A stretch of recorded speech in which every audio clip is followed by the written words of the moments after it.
In today's video, my good friend Owen and I are back to take on our latest challenge. In just 7 real-life days, we are going to take on some of the hardest mods that Ark Survival Evolved has to offer. Starting with the well-known Primal Fear, we will then move on to Pugnacia, and then finally take on the enormous challenge that is Dino Overhaul X, also known as D.O.X. We gave ourselves 1 week of our lives to beat all 3 of these mods, so it was going to be a long and stressful week for the both of us. If you do enjoy the video, don't forget to leave a like and of course subscribe to the channel if you are new around here. Lastly, come on over and give me a follow on Twitch. I play Ark wrong all the time over there, and I also stream all these crazy challenges live there.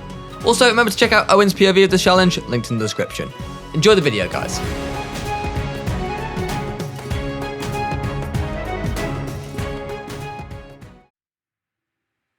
On day 1, our journey began on the beaches of Ragnarok, where I met up with Owen himself. I created the tribe and gave it the name of 7 Days and a Dream once more, as I did in our last 7 days challenge. Is everything aggressive? Is this Pteranodon aggressive? Oh, it's an alpha Pteranodon. Oh, it's an aggressive dodo! What? I was soon greeted by the locals of Primal Fear, who looked rather different than any dinosaurs that I was used to. Owen, first tame, bang! What, 40 boss chops? Bang! Mate boosted boss chops, let's go! With a pair of moss chops being our first tame, Owen and I were actually able to kill some things on the beach, including this toxic zombie dodo, and confidence was starting to grow, but it was about to come crashing back down to earth. Do you reckon I can take this dodo on? He looks a bit big. I think I've made a miss. I think I've made a big mistake, Owen. Ow. I killed it! Oh yeah, I got alpha blood. An alpha hide? That's good, right? Yeah. Oh! Well, we're gonna need a lot of that. I just exploded. What? I just exploded! Oh my god, what the? An Elder Fjord Hawk has just absolutely murdered me. After losing the Moss Chops army to a kamikaze dodo, something that I had never ever come across before, I set about making the basic starter tools and also analysing all the Primal Fear special tools that came with the mod. What is that? There's like an Easter bunny, Owen. An Easter bunny? There's like, it's a wild male bunny, level 140. Oh! I soon realised that there were no safe areas on the beach anymore, and I tried to retreat to regain my health. Toxic zombie dodos seemed to be just about killable, so I decided to try and bow this one to death. I was told that we would need their toxic blood to make Primal Fear gear, so I duly took this one out and then harvested it up. First though, I have to tell you about Marvel Strike Force, the sponsor of today's video. Marvel Strike Force is a mobile squad RPG game which gives you the chance to play as your favourite team of superheroes and supervillains in a fight to save the universe against threats like Doctor Doom and Apocalypse. You can recruit both heroes and villains from across the multiverse, from Iron Man to Wolverine and Venom. As a big fan of Spider-Man myself, I make sure to include both Spider-Man and Venom in my rosters all the time. After picking your dream team, you can power up your characters to take on game modes like campaigns, arena, and blitz. If you're a brand new player to Marvel Strike Force, you can unlock up to 17 characters within the first 30 days, including Spider-Man himself, as well as Deadpool, Thor, Captain America, and many more favourites. All the old faithful cast of Marvel superheroes are here in all their glory, but new characters are also constantly being released, and this month be on the lookout for the highly anticipated Alpha Flight team. This brand new team of Canadian superheroes will feature North Star, Guardian, and Sasquatch. And of course, if you are a fan of Wolverine, now is the perfect time to download Marvel Strike Force, as this month you can unlock his character for free by downloading the game using my QR code on screen or link in the description and using the limited time promo code Logan. This will grant you 100 Wolverine shards, 500 power cores, and 5 premium orbs. This really is the month to get into Marvel Strike Force, as to celebrate Pride Month, you will also get Marvel's LGBTQ heroes, Korg, and America Chavez for free, simply by logging into the game this month. So what are you waiting for? Download Marvel Strike Force using my link in the description, and I look forward to seeing you all on the battlefield. Oh my! There's another Fjord Hawk, and it's bullying me. Oh, I got good news. I got some metal. Let's go. Oh my god, what is that thing there? There's something glowing, Owen. It's glowing. What colour? Green. Like sparkly green. Oh. Hang on a minute. I found a level 95 Pteranodon, but how much torpor does these toxic spears do? There's a carbo. I smacked him with one, but I don't think he's going to knock out. At the start of this mod, I was having far too much fun on the beaches, just enjoying seeing all these new creatures and their different variants. Normally this would be absolutely fine and a nice start to Primal Fear, but we of course had no time to waste, as we ideally wanted to get Primal Fear done in less than 3 days. This was something that Primal Fear veterans might fancy themselves for, but I was an absolute noob when it came to these Overhaul mods, and I had never played Primal Fear or any of the other mods on this list before, which was going to make things a lot harder for us. As I didn't really have much of a clue what I was doing with any of this new stuff, I decided to focus on what I did know how to do, which was to farm up some resources for a couple of foundations, as well as a refining forge. I then managed to get myself a bit distracted though, and decided to bowler this alpha parasaur. This was a huge mistake. And I was relieved to see that it could be bowlered just like a normal parasaur, but I became increasingly worried when it just refused to die. 140. Back at the foundations, I returned and placed down the forge. Now, this is probably a good time to mention that all the mods and server settings for this challenge are in the description below, so if you are curious, you can check them out here. One mod which we did use for the whole 7 days run was Death Inventory Keeper, which when you find yourself dying every 2 minutes is very, very valuable and also nice to have. While Owen was running around dying to level 20 carbos, just died to that level 20 carbo. Yes. I was making some big plays. I was mining up metal and putting down some forges down outside the Viking Bay cave. The idea was that we would set up outside of the cave, get some basic tools and tames, before moving inside the cave, as in mods like Primal Fear, you do really not want to be basing out in the open. We now did have some metal tools, so I continued to farm up a ton of metal. I still had no idea what I was doing, but I figured correctly that metal was always going to be of use, no matter what Overhaul mod we were playing on. Right, Owen, we've got 1,500 metal cooking now. Well, I've got a little present for you, actually. One. Oh, yes, lad. Oh my god, It's a red drop. Rampy. What? Base. Oh! I don't think we can boiler it. Oh, crap. Oh, crap. Oh, crap. Oh, it's fighting the carbo. Go on, carbo. I don't think the carbo's got much of a chance, Owen. Oh my god, it's literally about to die. Well, yeah, obviously, it's an 135! I don't know if you can, but even if we can bowler it, what are we going to do? Pelt at Primal Spears. Is that the best way? Is the Primal Spears do some big damage today? No. Oh. That is the biggest otter I have ever seen. Why is it so big? After spending a good 5 minutes telling Owen about how much we needed to tame the massive otter next to what you might call our base, I decided to try and venture up the cliffs and parkour over to a red drop near our base. What I didn't realise at this point was that drops were not actually buffed in Primal Fear, so I was about to be a very disappointed man. It's all glowing and red. Oh my god. Oh dear. It's a spiky parasaur, Owen. Is that bad? Yeah, run away. Okay. I gonna get some crystal. I'm gonna go check this red drop first though. Please be 60 and not 65. Oh, I get it. Oh. I thought they'd have special Primal Fear drops. I just got a Journeyman Kite and chest piece, a Dire Bear saddle, and a C4 remote. Oh.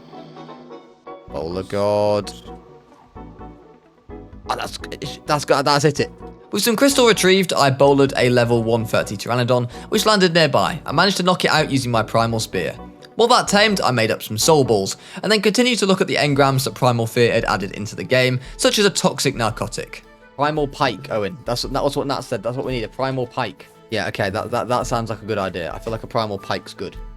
Hello, my friend. Oh, hello. Quite a nice place to taming a Pteranodon, isn't it? Yeah, nice and safe. Pteranodon's done. I'm going to name him 30 seconds. He's going to last 30 seconds. Probably is. Sorry, Owen. I've got important things to do right now, like tame a giant otter. Dad, why are you wasting your time for, mate? We've only got 7 days to feed. I've got to tame this otter, Owen. It has to be done. It's all right. So, quite rightfully, I prioritised the very important task of getting ourselves the giant otter outside of base. Luckily for me, I didn't have to go very far to find a fish, and after hatcheting one to death, I dragged it outside to the otter. Here we go. Elder otter. Have it! I've got it! Oh. Only got 1.8k health. I can ride it! It's a beast! We need spoiled meat, by the way, though. Okay, I'm going to name him Harry Otter Returns. It harvests silica pearls. feel like day 1's going to be like, we'll have a pretty good time. Day 2's going to be the wake-up call. Day 3's going to be, like, devastation. Day 4, we finally beat it, and then we just go all the way back to it, the cycle again with D.O.X. Primal Carno. 16 million! It's 150 as well. Oh, crap. Owen, I've messed up. There's an origin art. He's got 108 million health, and he's after me.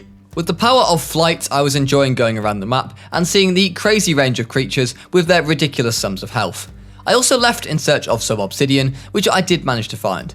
It was a nice break to be back on Ragnarok, and I would say that I'm excited for its release on Ark Survival Ascended, but after they massacred the love of my life that is the centre on ASA, I'm no longer sure. There's loads of Elder Ichthyornis is outside base, right at base. I feel that's not good. Are they going to attack me? I don't know. Oh, that's a demonic Equus. Oh, crap. Outside of our base, I managed to get an Elder Ichthyornis aggroed on me. I don't have much time for normal Ichthyornis at the best of time, so I wasn't particularly pleased when it followed me inside our cave, and I don't particularly think Owen was either. Where is it? I moved it inside to the base. Why? Outside of the cave at our current setup, Owen and I prepared to go and tame the greatest starter tame in Primal Fear history, the Elder Moss Chops. Apparently this thing is an absolute tank, so with our primal pikes we set off, where I learned that you can actually boulder these things, despite the fact they are about the size of a T-Rex. I'm doing torpor, Owen. I am doing torpor, lad. I'm going to make a run in a second when it gets to about 4 seconds. Did it run away, actually? Or no, it must fight back, right? Or does it not fight back? It doesn't want the smoke. The bowler god is coming for him. Bowler god. Oh, no, he's back. Oh, no. Oh, and the fjord orcs are there. Oh, I'm dead. I went for the pick. It's not worked. Yes. Yes, that's what we like to see. Damage. Oh, bowler god's apparently missed. Oh. With a bit of teamwork, we soon managed to get the Elder Moss Chops knocked out, and it was just a matter of waiting for it to tame now. The key to progressing in Primal Fear was to tame up some starter creatures so that we could make some kibble, and then tame some stronger tames, and so on. You want some? Whoa! 2,006. Let's go! Right, okay, go again. Where did you put my PT? Where did I put your PT? Yeah. I suppose you said you were going to go get it for me then. Yeah, I've got it on me. I'm bringing it back to base. How am I meant to get back to base? On the bloody moss chops. What, going past that primal tech trike It'll thing be and fine, dying? just avoid it. Do you really need me to come and save you? Oh my... Ah. It picked up the moss chops. Oh, no. Oh, no. I'm getting bullied. Oh, and there's a parrot after me. I thought these were friendly. I thought they were as well. The moss chops is running away, Owen. I repeat, the moss chops is running away. He doesn't, oh no. Oh my, I thought the parrots were friendly. You taking the parrot out? Owen, you're not getting smoked, are you? The hitbox on a moss chop. Oh, go on, lad. 5 kid, it ain't got that much health. Oh, this is a painful watch. Can you bowler him? Bowler god.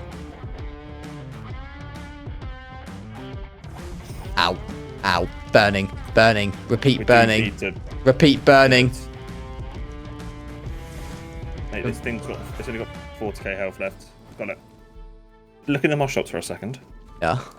Look at this in the inventory. Look at all this. Oh, Jesus. Do we need a normal dodo? No. Yes. Oh. I killed it. There's plenty around. What about bunny? No. Knocked it out, but I don't know if we could save it. Ow! Get yourself a mail and be set. Oh. So we started to tame up some dodos on the morning of day 1, and then moved them into the cave as we started to place our base down. Why didn't we use the moss chops to bring everything in? Hasn't that got probably big fat weight? It probably does, yeah. Why? I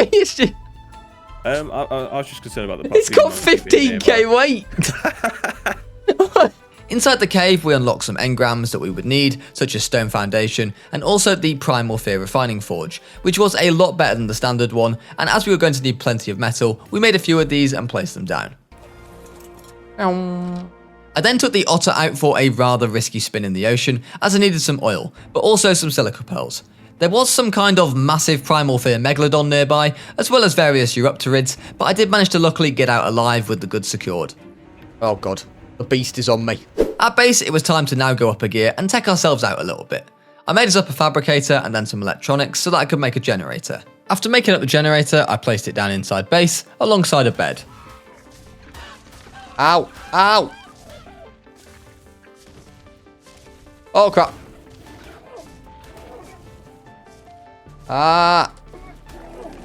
Killed an alpha saber-tooth on the otter. Nice. It's a beast. Uh-oh. Oh, I tamed a bunny. I don't know what it does, but we've got a bunny by the way now. So that we could progress as fast as possible, I tamed up a ton of female dodos, so they would produce some eggs. I also made up some cementing paste, as we currently didn't have any. Oh my god, that's some fling from the bunny. What? I am in the bunny's pouch. Are you there? Go get in the pouch. My legs like yeah. That does not look good. Yeah, we got the ingots, but we just need paste. As it was rather likely that these Pteranodons weren't going to last very long at all, we made sure to gather an egg from them before going out and about. While Owen went out to loot some beaver dams, I stayed at base examining what we'd need for an air conditioner. Right, 1 beaver dam stolen. 563 cementing paste, 35 flowers and 9 mushrooms. It's quite desperate that we're hatching this Pteranodon egg from a level 209 and a level 82 Pteranodon. Desperation was indeed the right word. Before we could advance any further, we would need to get some crops planted. So I set about making some compost bins up, which we would then use to make some fertilizer. I could then make up an air conditioner, so after making one up, I placed it down, along with an electrical outlet to power up the air cons, and then proceeded to hatch multiple Pteranodons. This was probably a wise decision to stock up on Terras, as Owen was currently enjoying running them all down mid on a semi-regular basis. Owen! Where was that? For God's sake, man! How's he lost 1 million health? Oh, the Pego Mastax was putting up a good show, I'm telling you. He's getting very near to base, by the way. Oh no, there's Big Monkey as well. We've got no keratin. I'm gonna make one BT saddle. Ah! Yeah. Rip Harry. Oh, Harry's gone. Harry is gone. So another Harry Otter bit the dust, which was in reference to my last 7 days video, which you should definitely watch when you are finished with this one, by the way. Anyway, I placed down some crop plots ready to plant some seeds once we had the fertilizer, and then hatched up some more suicide Pteranodons. I also wanted to make ourselves an S+ nanny, but first I would have to gather the human hair for that, so I gave Owen and I a fresh trim to gather our hair. While I did the grindy base work as we prepared to unlock our first type of kibble, Owen was having a fantastic time, dying to just about everything. Can use a What? Oh. What killed me? Owen. Oh, an awesome teleporter. Those teleporters, Owen, are going to be really good. Our Terra army was certainly coming along nicely though, and that night I set out on a Pteranodon of my own to the area outside of base, where I threw out Chopsticks the Moss Chops and prepared to kill some wilds. Uh-oh. What level's that? Owen, problems. How dangerous is the car now? Quite dangerous. It's got 15 million health. Yeah, it's not quite dangerous then, is it? Well, what do you want me to say? Well, it's obviously like gonna one-tap me, isn't it? Pretty sure quite dangerous would describe that. No, that's very... A lion is quite dangerous. A lion's probably going to kill me very quickly. That is at least a very dangerous. Oh, these stews are unbelievable, to be fair. Oh, so you've nicked all the stews, have you? No, I've just made 65, you cheeky bugger. Oh, well then we've lost... Yeah, wonder who lost them. Somewhere. That was you when you cry of the Moss Chops, wasn't it? Oh. Yeah, that's right. Yeah, that was me. So what's the one that we really want to be making? Like, you have to make them all. You got to make the one. You got to make one to make. You got to make one tier to make the next tier. Then you got to use that tier to make the next tier. It was certainly dawning on me how much we had to do if we wanted to take Primal Fear down in only a matter of days. I was, however, certainly enjoying playing something brand new to me, and I made continued work on our farm as I looked to get it active as soon as possible. Root, rock carrot, long grass, and additional. Outside of base, I gathered a ton of wood to smelt up into charcoal, before realising the nearby Primal Raptor was getting closer and closer to base. It's pretty good, I'd have to say. Pretty good. Oh, the Primal Raptor's coming nearby. I'm coming in. Oh, I'm running away. Yeah, okay. Owen, I'm in trouble.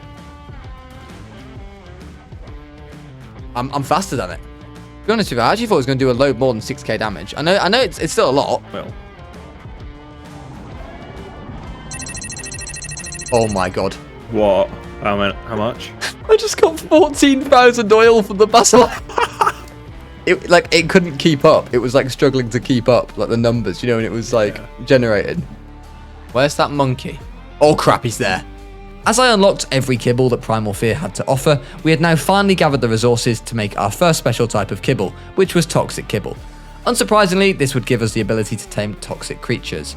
I left that night on the Pteranodon to look for some organic polymer when I bumped into a pair of Indominus Rexes, which was pretty cool to see. You can really tell that I'm a noob when it comes to Ark Overhaul mods, as Indominus Rexes are pretty much a staple of any of them. What's a tarantula? A tarantula. You know what they are. Yeah, I know, but why are they in Ark? So after taking on a tarantula, which was right next to a rock golem, and probably wasn't the most sensible thing I've ever done, I did eventually manage to kill it, and then followed it up by killing a nearby mantis for some organic polymer, which we of course needed. 1.1k torpor. Oh! Ow! Oh no! Alpha flak boots. Oh yeah, I'm definitely going to make some of this. Have you seen the durability on it? If I'd had that, I wouldn't have died to the stupid filer. No, possibly not. Well, no, definitely not. Have you seen the... Oh, for God's sake. I was certainly realising that there was so much to learn in this mod, and while the Primal Fear flak wouldn't help me against the biggest creatures, it certainly would have helped me to survive a level 100 filer attack. So I made myself up a full set, and set back out of base on another adventure. I have no... It's a blue RG? Oh, Celestial. Yeah, is that what it is? Yeah, we'll be taming that later on. I just got a Celestial Soul. That means it just died. What the hell killed it? It was attacking like an Alpha Kentro. Primal Kentro. Oh. So what do we use the Celestial Souls for? Summoning in the Celestial Emperor. That's good that we got that. I got a free one. We then realised that this RG body probably had some good loot on it, so I carefully kited the Primal Kentro off the cliff with my Terror, and then went in search of the RG body. Oh wow, that looks pretty good. I got an Ascendant Primal Shotgun blueprint. And I got a tame helper times 200. The loot was indeed pretty decent, and Owen had also told me to go back and harvest a body, as that would drop Celestial Hide, something that we would certainly be in need of later on. While I was being useful, Owen was of course out being a menace and getting more of our tames killed. Oh my, what is that? I just saw a massive explosion. I was actually on the lookout for sulfur, so I set off towards the desert islands. After a little bit of searching, I did manage to find some sulfur and then some cactus sap from the beaches nearby. Thanks to the Death Inventory Keeper, I simply killed myself out in the desert and respawned at base with all the materials on me. We would then use this to make propellant, which I could power up the S+ item collector with. Bit of an issue. I am sort of... Like, I put the dodos to mate, but then obviously the eggs hatched in like 5 seconds. Oh, he's picked up some eggs. He's already picked up 2 eggs, a toxic egg and a normal egg. This would then pick up any eggs dropped by our dinos, but I soon made a soul terminal afterwards, which actually gave us pretty much the same abilities and so much more, meaning that my whole trip to the desert probably wasn't the best use of our time. I now turn my attention to the Primal Industrial Forge. We didn't quite have the resources though to make one up yet, so I spent some time grinding resources, including harvesting up all the raw metal that was left just outside of our base. I then left to go to the nearest beaver dam spawns. Thankfully, we were playing on Ragnarok, so the giant beaver dams had spawned, which normally have a nice amount of paste in them. So you know from these beaver dams, right? Am I going to annoy these fabled beavers by taking from them? No, you only trigger the normal ones. Okay, that's good. That is good news. The beaver dams were very useful and sorted out some of our paste issues, at least for now. A lot of very angry beavers. To make the forge though, I would need a lot of organic polymer, and of course there was no one better to help me farm that up but Chopsticks. So at the burnt sands part of the map, I threw him out and got to work. Chopsticks made light work of all the bugs and critters around here, and as well as giving me that precious organic polymer, I gathered other resources such as blood, and also tame helpers and healing potions, which they dropped. It's dead. It's already dead. Oh, I got some naughty stuff from that. Noise. I got a Goliath Primal Pike. These moss choppers are so good. Nat did a solid one by telling us to tame these things. Yeah. These are like your god starter tame on Primal Fear, I feel like. I cannot recommend enough getting one of these when you start on Primal Fear, and with Chopsticks by my side, I was feeling pretty powerful. I got a blue... you might be interested in this. A blueprint for a Mastercraft Primal fabricated sniper rifle. Ooh. I continue to farm up as much organic polymer as possible while looking out for any fabled creatures, which dropped some really good loot for the stage we were at in the mod. I also farmed up some obsidian while I was here, as we needed to make up the forge, so I was pretty much ticking everything off the list that we would need for this primal forge in one big run. Oh, that's an insane no, that's a mental blueprint. Okay, I got a primitive Apex flak chest piece, which only needs 54 metal ingots, and it's 3,600 Jura. The one downside of this though was that I would have to run back to base on the moss chops to carry it all. So turns out I accidentally went and picked a fight with a primal tech raptor without realizing what I was fighting. What am I fighting? Owen, I messed up. I fought something I shouldn't have. Oh. I just thought it was a normal raptor, so I went and bit it. I'll fly, yeah? Well, should I just take CPTs? Yeah. Good idea. That would be smart. Make yourself a saddle. The thing is, I wasn't actually that far away from killing it, so as Owen and I returned to the scene of the crime, we talked about our next move. It's healed up. Do you reckon I was able to... How much health and melee did the other moss chops have? It's got 140k health and 2.5k melee. It would be very close. Look at all this stuff I've got on Owen. Come here, come down. Uh-oh. What do you reckon, Shats? We're doing it for the content. Oh crap, he might want it. He really might want it. Oh, he wants it. Oh, he wants it. Oh, he wants it. Owen's got it. Owen's got it in the bag. Owen! He's got it! It's gonna die. No! We're dying to the bleed! Heal! You saved it! Chopstick lives! Chopstick lives! Oh my god, run away, there's a demonic lady. Run! Did you just get 6 metal ingots? 4? Did we really, did we really just get 5 elements? That was absolutely not worth it. Oh, in his inventory. Oh, he's got loads of stuff! Oh no, that's the moss chops. Well, I got a journeyman. It's like a mech blueprint. Journeyman unassembled. It needs element shards. Lubricant. Right, that's a new one. Interesting. I mean, it looks like an absolute beast. I think I need to do a Primal Fear run with only raptors. Let's see it. Oh, Owen, there's another. Okay. Rampy. Oh, Owen. Oh, I think it's dead. I think it's a goner. Hang on a minute. He's alive. He's alive. What?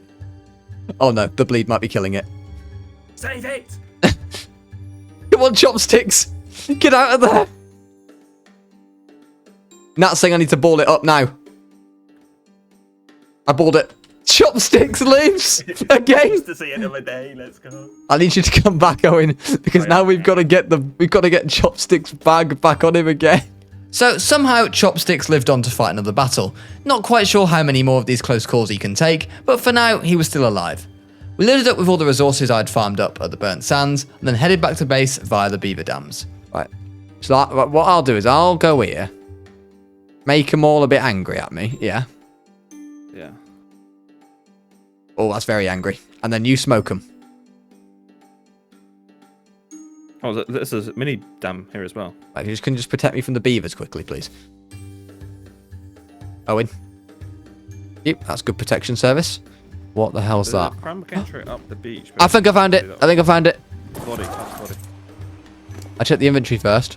52 element? Back at base, we took a break after our morning and afternoon session and prepared to come back that night. I'm kind of wary that if we leave, we're going to need a lot of soul traps, Owen. If we're going to leave them on mating. Otherwise, we're going to come back into a load of grown-up alpha dodos in the base, and they're not going to be very happy. I've just got back on after a nice trip to Costco. And I've heard that Owen is what have you been up to, Owen? What have you done? Owen's muted. I was muted. Okay. Let's go again. I went out, did a metal run, got 12k metal. Nice, yeah. And then I went out to begin getting narco berries to get narcotics to make a bunch of stuff that you were seeing here. Oh wow! I took out chopsticks. Oh no! Ran into a Megalosaurus, and an apex raptor. No! Megalosaurus would just pick it up, and the alpha raptor would kill it. So chopsticks. Oh no! It's not chopsticks. And look at this absolute beast. This is a bit of a monster, to be fair.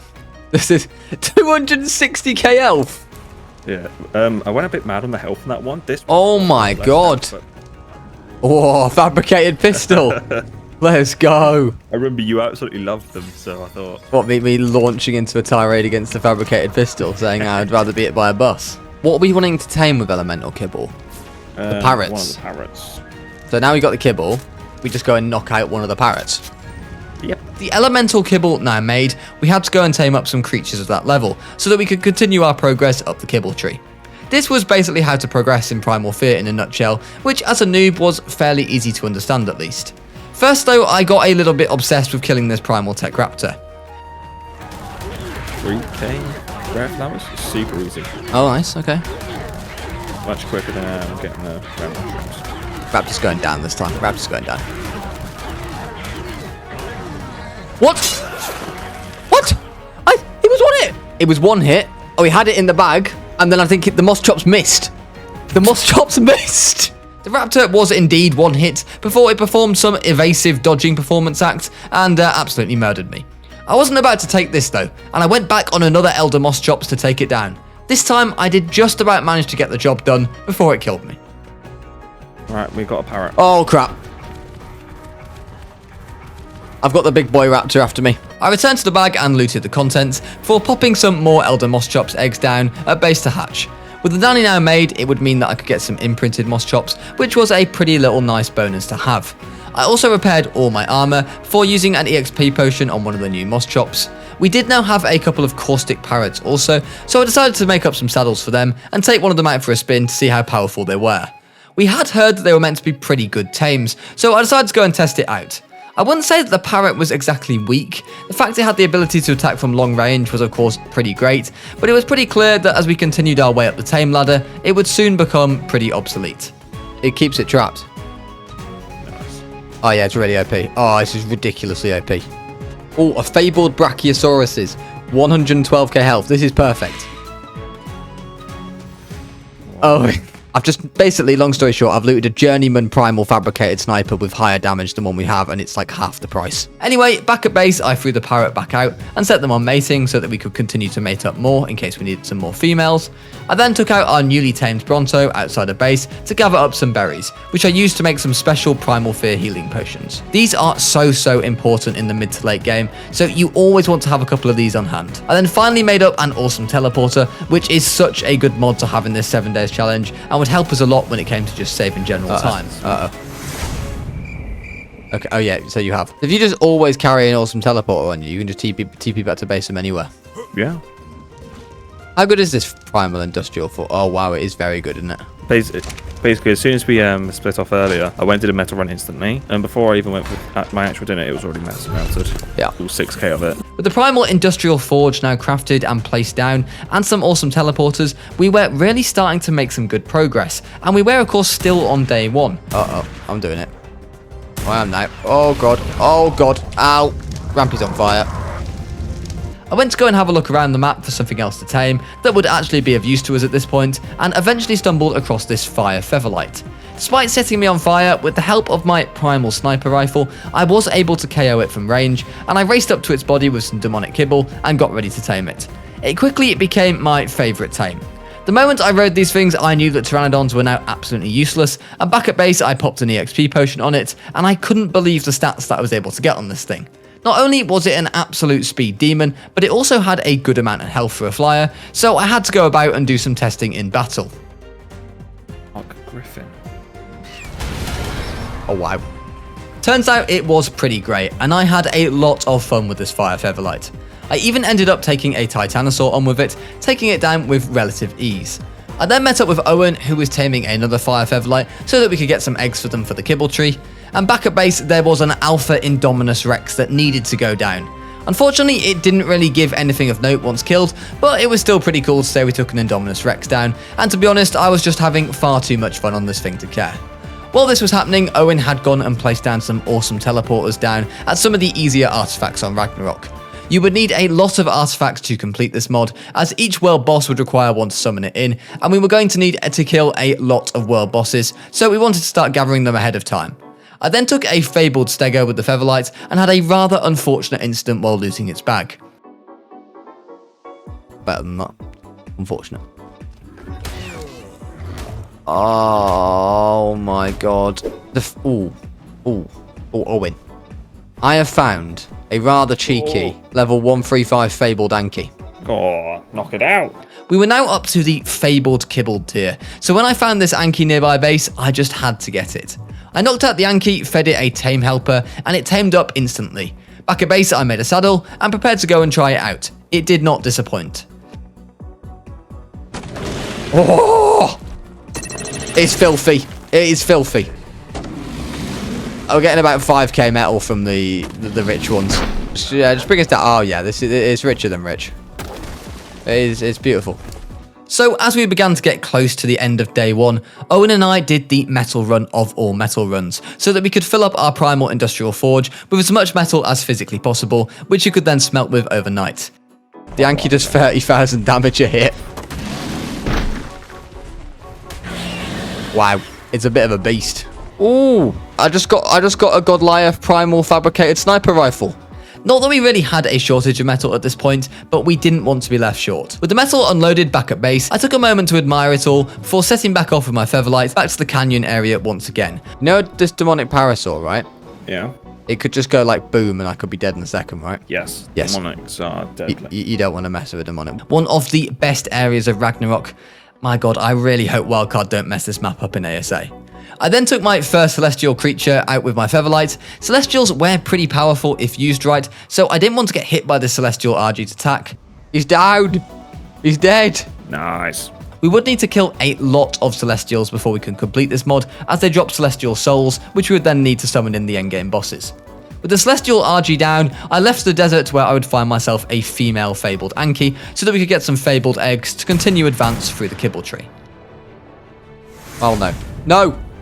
I fought off some angry stuff nearby, and we soon had the fabled Anki ready to go, and some eggs ready to be gathered. Just as I clearly started to feel a little bit too confident, I managed to get myself stuck inside a pair of Indominus Rexes, which sadly brought a sad end to an otherwise solid first day of this challenge. I got stuck inside an Indominus Rex. That was fun. Day 2 began, and after a good night's sleep, Owen and I woke up nice and refreshed and ready for the next day. Welcome to day 2. We began the day by crafting up some Omega Kibble and going after some artifacts. Oh, the Mega Low, Owen. It's not night time though. They're guarding it. Yeah, that's what I had to deal with. But it's not night time, so you're fine. So you're telling me if I walk right next to this thing, which is right next to the artifact, I'm not going to wake it up? There's one on either side, man. Content for the content. For the content. After playing a little game of red light, green light with the sleeping megalos, I also teleported around the map to the other awesome teleporters to enable us to get some easy artifacts on repeat. We were going to need a lot of these, as I mentioned, so I was glad we were getting ahead of the curve on this one and thinking strategically. As we had, of course, lost the featherlight at the end of day 1, I threw out a new one and leveled it up. Where's the saddle made? I don't have a saddle. I don't have a saddle. They don't. You are completely correct, Owen. They do not indeed have a saddle. Along with my morning tasks, I decided to be a good tribe mate and do a metal run. However, in Primal Fear, hopes of a quiet metal run are often slim. Uh-oh. That's it's a Microraptor. Why am I always getting terrorized by Microraptors? It just keeps dismounting me. Ow! It might be the Montanators. I'm dead again. Do you mind, like, not dying for a bit? I'm trying. It just stuns you.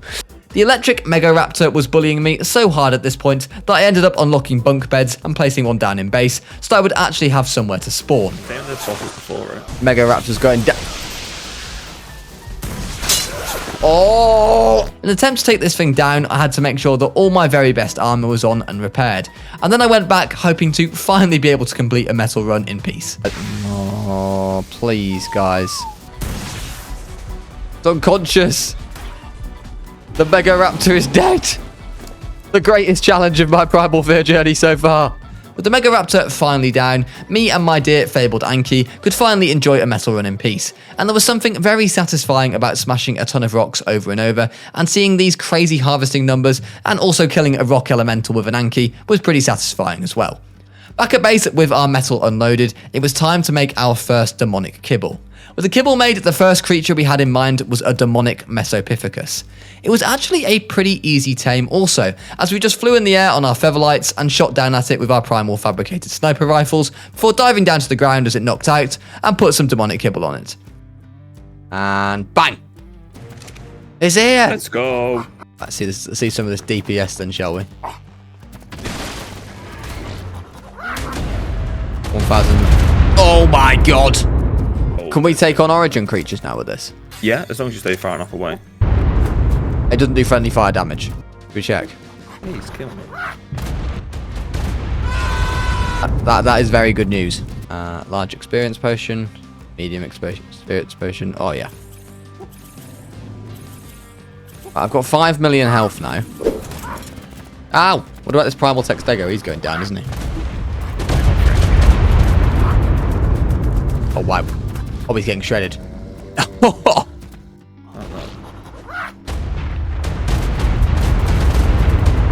It just like one-shot him. That's ridiculous. It was safe to say that I was enjoying life with our demonic Mesopithecus. So I went around the map killing demonic, celestial, and primal creatures, as we were going to need all the blood, all the hide, and all the souls from all of these creatures. And plus going around shredding everything was a lot of fun. There's a primal Kentro. I've been dismounted by the primal Kentro. Not good. All was going well until my demonic Meso was picked up by a primal Kentro, which of course dismounted me. Unfortunately for me, even on returning, the Kentro did not appear to want to let it go. The Kentro's grabbed it. The Kentro's grabbed it. He's killing it. He's actually killing it. He's had its life. He's absolutely had its life. Barely even lost any health. It's an absolute trooper. After being rather relieved to see my demonic Mesopithecus was still going strong and had actually barely lost any health, I continued my treks around the desert. The desert seemed to be a great place to farm, as there were some good amounts of demonic and celestial creatures here. It's getting melted. It's not gonna last very long, is it? I've just killed a lot of stuff. Oh wow, This Mesopithecus is insane. Despite the fact that we were making good progress, we now needed a steady hand to guide us for a couple of hours and what to do next, and I'm sure most of you have heard of him. Mr. Primal Fear himself, Natural Causes, popped on to help us for a brief while, so I invited him into the tribe. Oh, Rampy, we're out of crop plots. They're like well, not crop plots themselves, but the actual crops. They're still growing though, right? Is it because we're going through them too quickly? They're not growing, Rampy. What do you mean they're not growing? No fertilizer. Ah, that's a bit of an issue, that, isn't it? Playing Primal Fear and forgets the most basic of tames, a dung beetle. No, I never said we're getting. Remember, we've got fertilizer. It should be in the compost bins. 2 fertilizers in each. Huge. Completely losing our crops was a little bit of a blow, as we now couldn't make any more kibble. So while we sent Nat off to tame us a couple of dung beetles to increase our fertilizer, I continued to take out demonics on my Mesopithecus. Okay, I also see you're not powered up. Press Shift and C at the same time. Yep, I've just powered myself up, I think. Yeah, so it's Control C and then you power up. Oh yeah, now I'm powered up. Okay, yep, definitely powered up now. So what should we be focusing on right now then, Nat? To advance further in the mod. You want to be hunting down some origins. You should be able to kill origins with your demonic Mesopithecus. Okay. With the advice given, it was time to take on some origins. I did actually manage to find one of the strongest origins of all, right nearby base, in an Origin Rex. And it was time to take it on with the boys. Oh no. That was bad. Bad things are happening. It was all going well. I was on a nice cliff, and then an aloe came and smacked me off.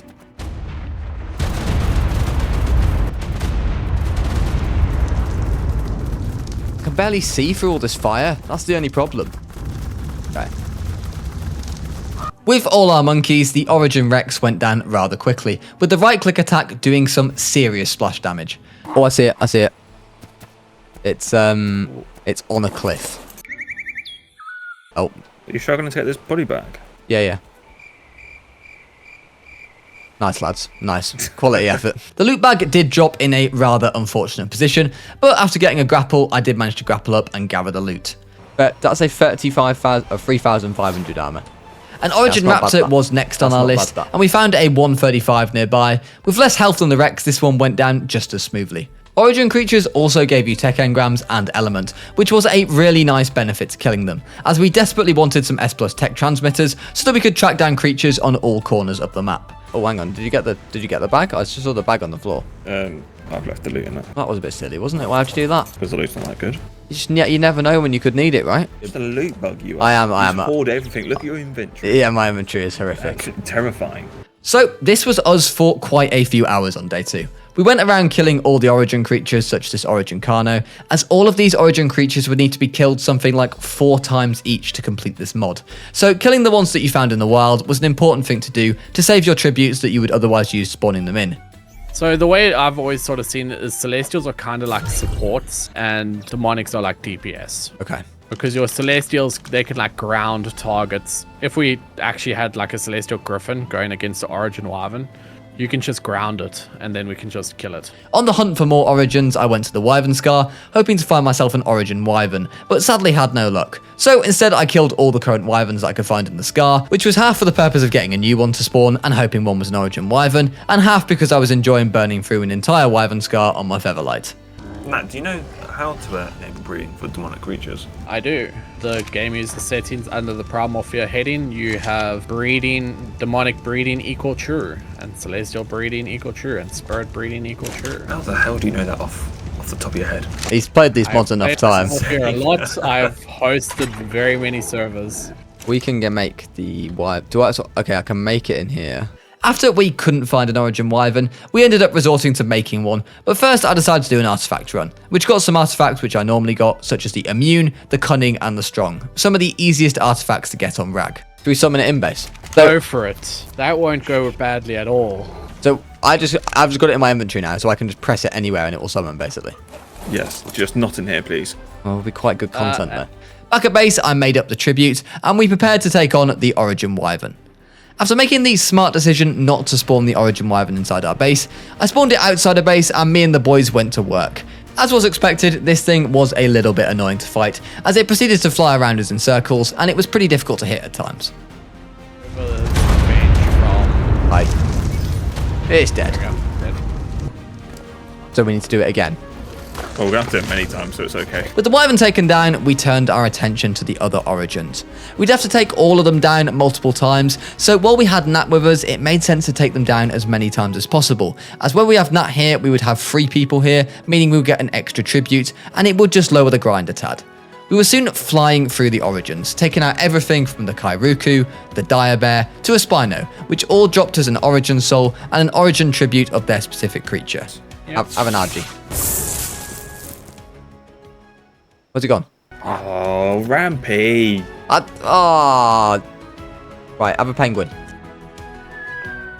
With the 3 of us there together, we made mincemeat of every single Origin we encountered. Got the Spino to go, by the way, Owen. Are you coming back? Oh, you're doing that now? Yeah.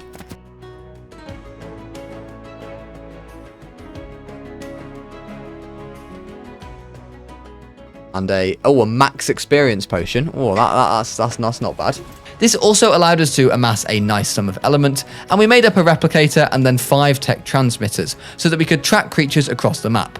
This was all well and good until we worked out that we didn't actually have the tech generator engram to power the transmitters yet. Hang on, we've not unlocked tech generator. You're joking? No. What creature do we need to kill now? Oh, could it have been the RG? Because remember, I screwed that one up, right? Guy, Origin RG. It's here. Alright, come on. Yeah, there we go. Do we get a tech generator? With the tech generator now unlocked thanks to the Origin RG boss fight, we were able to locate creatures across the map, which was going to be massive for us towards the late game of this mod. We're out of berries, by the way. Our Fiomia is starving to death, so I'm just going to go get some berries quickly. I gathered up some berries to save our poor Fiomia, and we then returned to the Origin grind, as we had a few more tributes left to be used that had to be crafted. After taking down the Origin Rex, we decided to take a break and go and hunt some demonic creatures to tame to add to our firepower arsenal. And I've hit it. It's being attacked by a normal Dilo.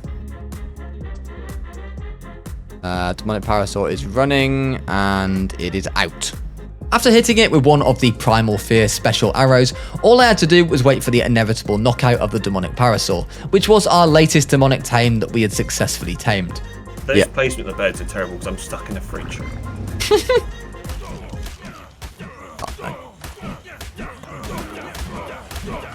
You know, bring a creature over so I can ride it. Yeah, that'll probably work. Easy. Oh no, now I'm stuck.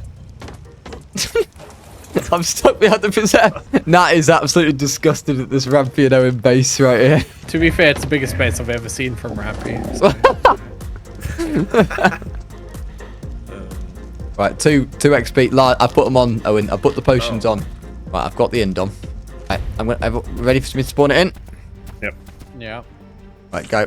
With a demonic each now and some healing potions, we were ready to take on the next tier of bosses above the Origins. And the first one we took on was the Celestial Indominus Rex.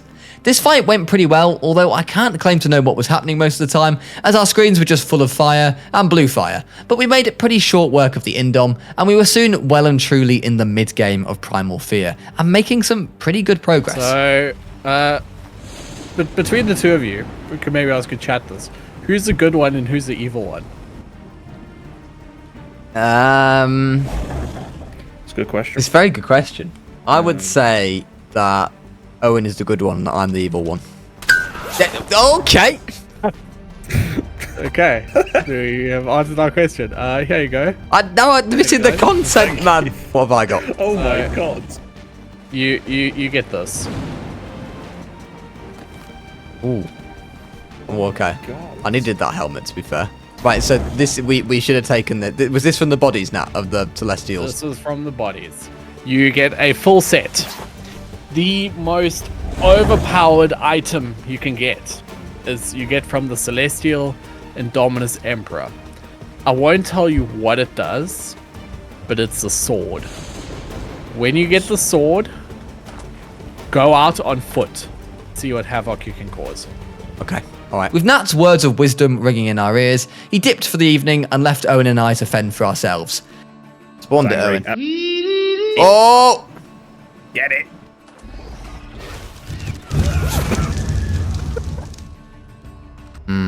That didn't go too well.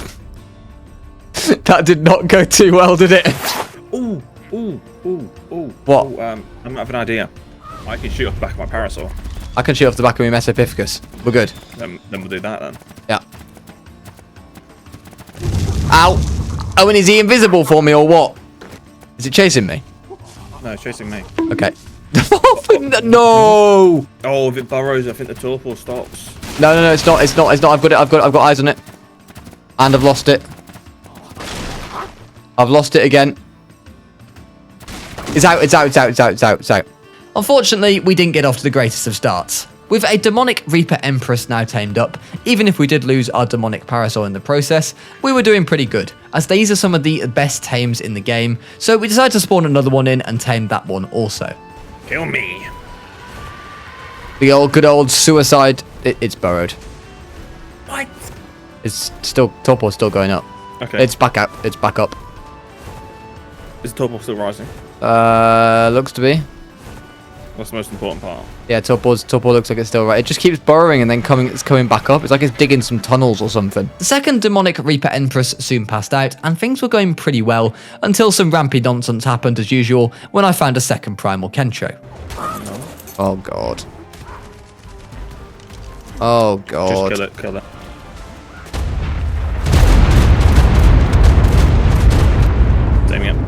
Saving it? Okay. Nice. Got it. Kentro's dead. And then we're doing the same strategy with the Indom, like just suicide and hitting it with the Torpor. Can do. When you kill the Indominus Rex, as with the Reaper, you get the ability to summon the tameable version in, so we did exactly that, and tamed ourselves up an Indominus Rex. I've hit him, Owen. Owen, he wants to smoke. Oh, yeah. Whoa! To test out the power of our new creatures, we decided to take them out to kill some Origins. However, we were both feeling a little bit underwhelmed with them, particularly me with the Indominus Rex, as it wasn't long before I returned to using the trustworthy demonic Mesopithecus. Little did we know, the Indominus Rex would have its uses later on. I'm TPing in. I'm TPing in. Whoa! Oh! I'm about to die. I died. Taking a break from the Origins, we set out in search of something called a Wandering Merchant. Essentially, this thing will drop blueprints and will morph into a higher tier when you get it below 10% of its HP. I've got him. He's Mastercraft. He's Mastercraft. Oh, yep. Oh, he's 23 million. Jesus. The highest tier on Primal Fear is a tier called Goliath, which comes after Ascendant, so we got it up to Goliath tier and then prepared to take it out, only to be met with a rather nasty surprise.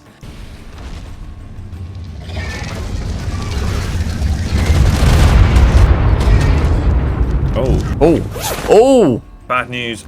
Ramshackle, Ascendant, Wandering Boss, Goliath, whatever it was, has just disappeared. What do you mean he disappeared? It's not here. Or did the Reapers not kill him? Okay, stuff hasn't disappeared. You're an imbecile. You're an imbecile. Oh, wow. Let's have a look. Oh, gee, holy moly. Look at the Chaos Rex, 1400. Oh, 36k poly. With the loot secured, we headed off to look for another demonic Mesopithecus, so that we could hopefully secure a nice breeding pair. Using the transmitter to track down its coords was a real help to us, and when it came to finding those high-level tames, it was a huge benefit. Okay, hang on, I'm hearing explosions. You might have found it then. I have indeed. Those one-shot torpor arrows were also so nice, and I was having quite a good time indeed during the late game of Primal Fear, if only I knew what was to come in the days ahead. With both of us now having monkeys, we returned to killing Origins, Primals and Demonics, and pretty much anything that dropped the souls that we would need to summon the late game bosses. We then started work on another wandering loot boss, as we desperately wanted to get a demonic Mesopithecus saddle for our monkeys. I'm using the special.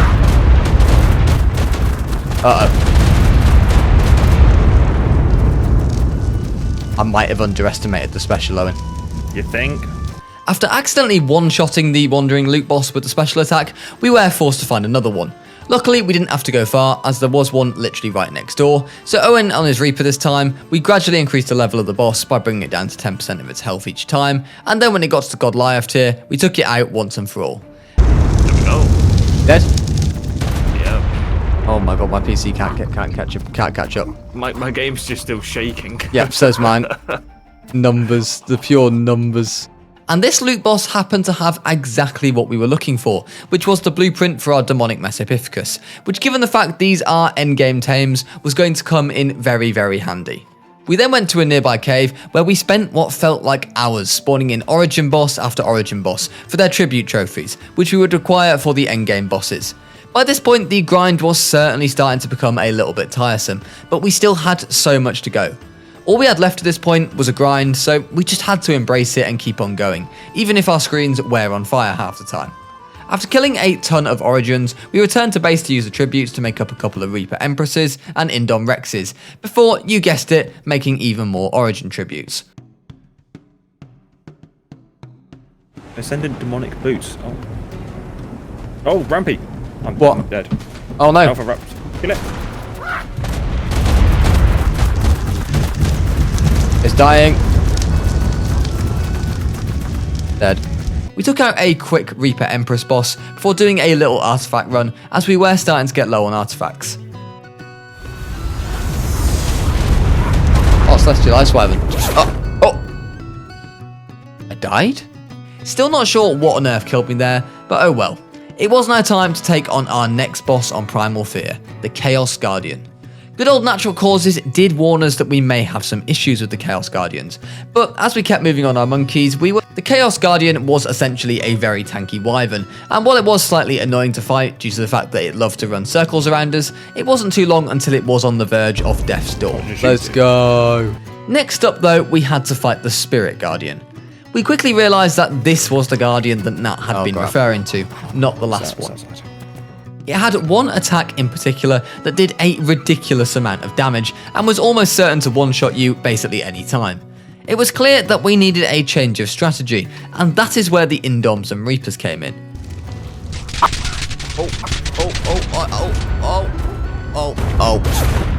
He does this one attack, yeah.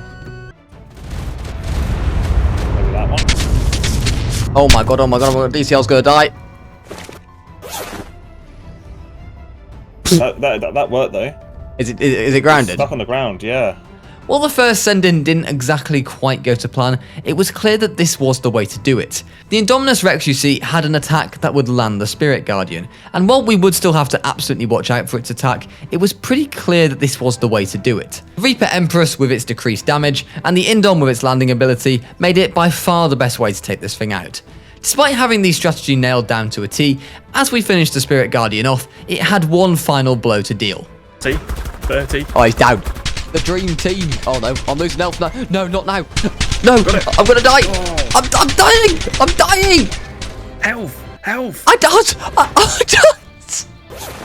Mate, my frames. I had a primal potion and everything. And after successfully taking down the 2 Guardians, that brought an end to day 2 of Primal Fear. Ultimately, it was a pretty successful day, and day 3 was sure to be a grindy one. Still, we were confident that we were on track to beat Primal Fear within 3 days. And what a cracking start to day 3 it was, as I TP'd to Owen after spawning in and found an Origin Dire Bear running right at me. The start of day 3 was certainly one big slogfest. We started off by grinding a ton more Origin bosses, killing multiple Carnos, RGs and a lot more. The only issue with any of the Origin creatures I had were Origin Bears, as they were a bit annoying as I often found myself floating on top of them and unable to attack with my Mesopificus. There's 2 of them. You come to me. But everything else was going down with ease. All we could do this morning was to hunt down the various creatures whose tributes we needed, with us splitting up and teleporting to each other when we found something to kill. This of course then meant we would get the 2 souls instead of the 1, which would make a huge difference. If we were only getting 1 soul each time, an already grindy task would become a thoroughly unenjoyable experience. We also found this level 140 Spirit Spino, which Owen decided he wanted to have a go at taming, so I helped him out with that. 1 Primal Fear, 1-shot Trank Arrow later, and the Spino eventually fell asleep. I've hit it. Ow! Oh dear. Why is it going to me? I didn't. You just happened to be in the radius, I reckon. After tearing it up, we brought it back to base, where we popped an experience potion on it, and Owen decided to take it out with us to kill some Celestials for their souls. The damage seemed pretty decent. It was strong for sure, but we still weren't sure if it was on the same level as our dear demonic Mesopificuses, who had certainly become our go-to tames at this point. And it's dead. My screen looks like if it's like an epilepsy's worst nightmare.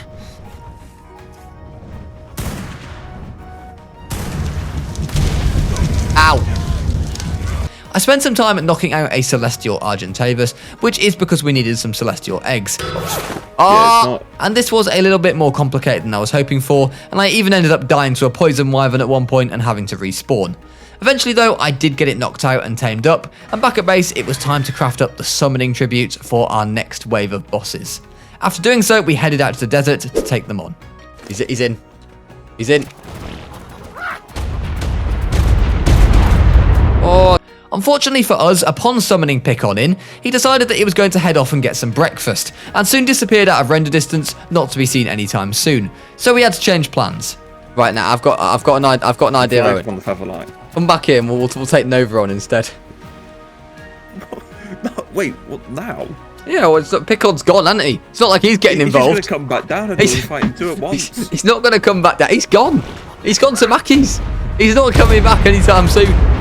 Instead, we spawned the second boss of this tier, who was Nova the Destroyer, one of the strongest possible tames in Primal Fear. This thing was pretty strong, and we had to make sure that we had our health potions on us at all times. Despite this and my screen looking like a PowerPoint presentation due to the lack of frames, we were doing well until we got ourselves an unlikely visitor. I'm being targeted by the creator. He's back. Oh, Jane, he's back. He's back. Oh no, he's back.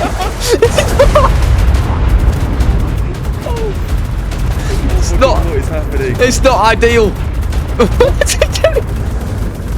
Good. Like, both of them at once is... Why did I die? With both bosses out and about, this fight was a little bit more chaotic to say the least. I'm coming back, lad. Still, we would have to just kill both of these bosses multiple times, so we had to just get on with it and get the job done. Owen and I did actually get split up at one point, which meant that he killed Nova the Destroyer while I was out of render range, but he did bring me a present. You're dead again. I am. This time Monkey might be dead as well.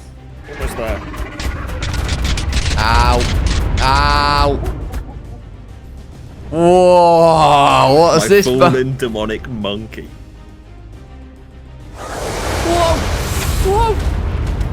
Stall Baltic's going to. Which allowed us to power up our demonic Mesopithecus to make them even stronger, so that we could help to take down Picon.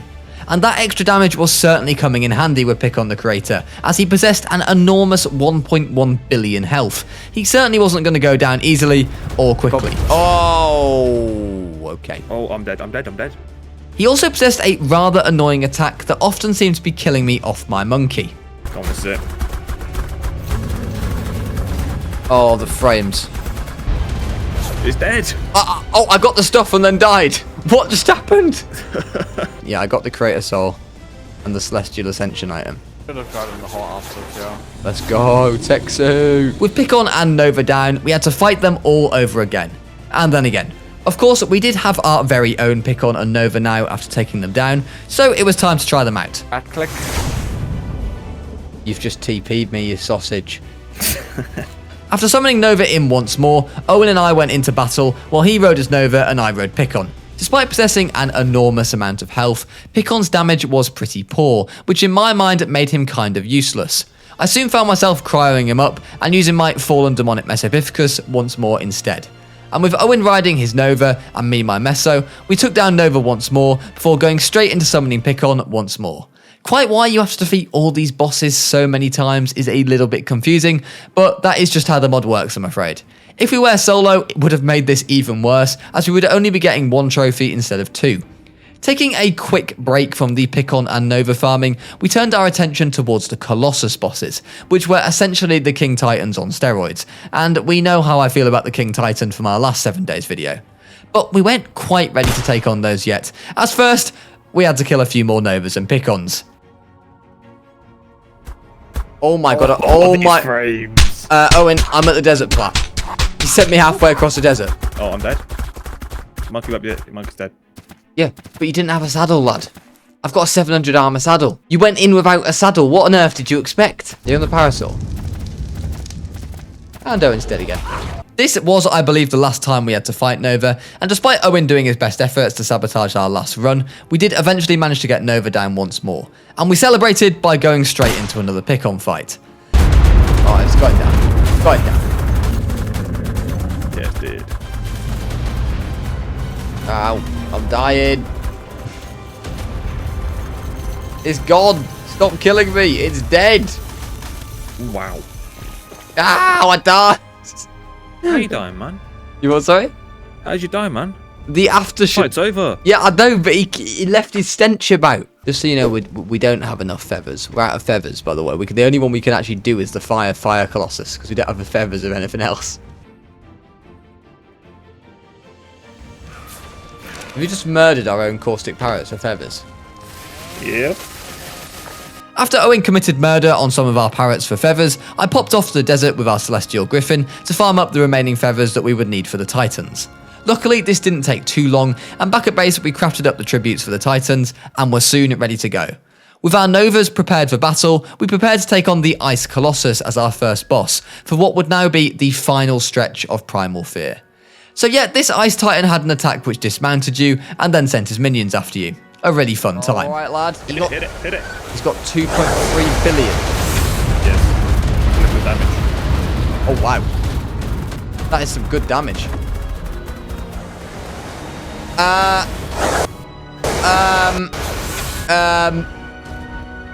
You get dismounted. Oh, I didn't. Oh, that must be nice. Demonic monkey's going in. Well, the good news is he's going well still. The good thing was that because its hitbox was so big, I was able to stay pretty far away of it with the demonic meso and still hit it for fun, which was very helpful for us. Right, it's dead. It's dead. It's a goner. It's a goner, lad. Oh, properly. It's a proper goner. It's gone. No. It's dead. After topping up on some health potions, it was time to take on the fire variant next. He hurts, by the way. He seriously hurts. Yeah.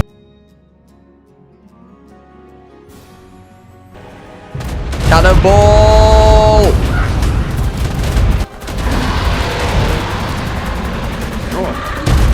It's bad, this. Dead. It's what?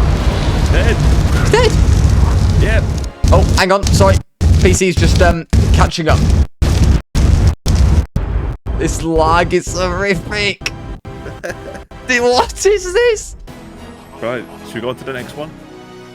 Yeah, just go straight for it, man. I think these might be the two worst ones. I think electric stuns you. Oh, I don't know what caused it does. Let's go electric. Let's get the worst one out of the way. Oh no. Why do I feel like this is gonna end in disaster? Safe to say, this electric colossus was causing us quite some issues.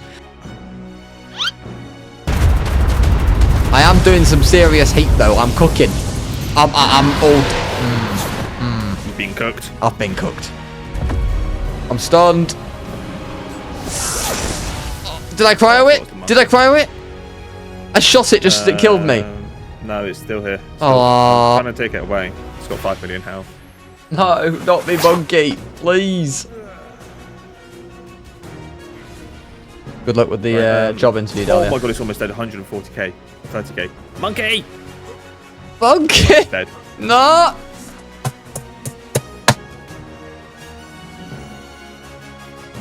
Away! Me! You killed me monkey! You killed your monkey by dying! Uh-oh. Uh-oh. One of those. Uh-oh. coming for you. Uh-oh. Featherlight! Run! Uh-oh. I've been Owen. It's looking rough. Yeah, it always.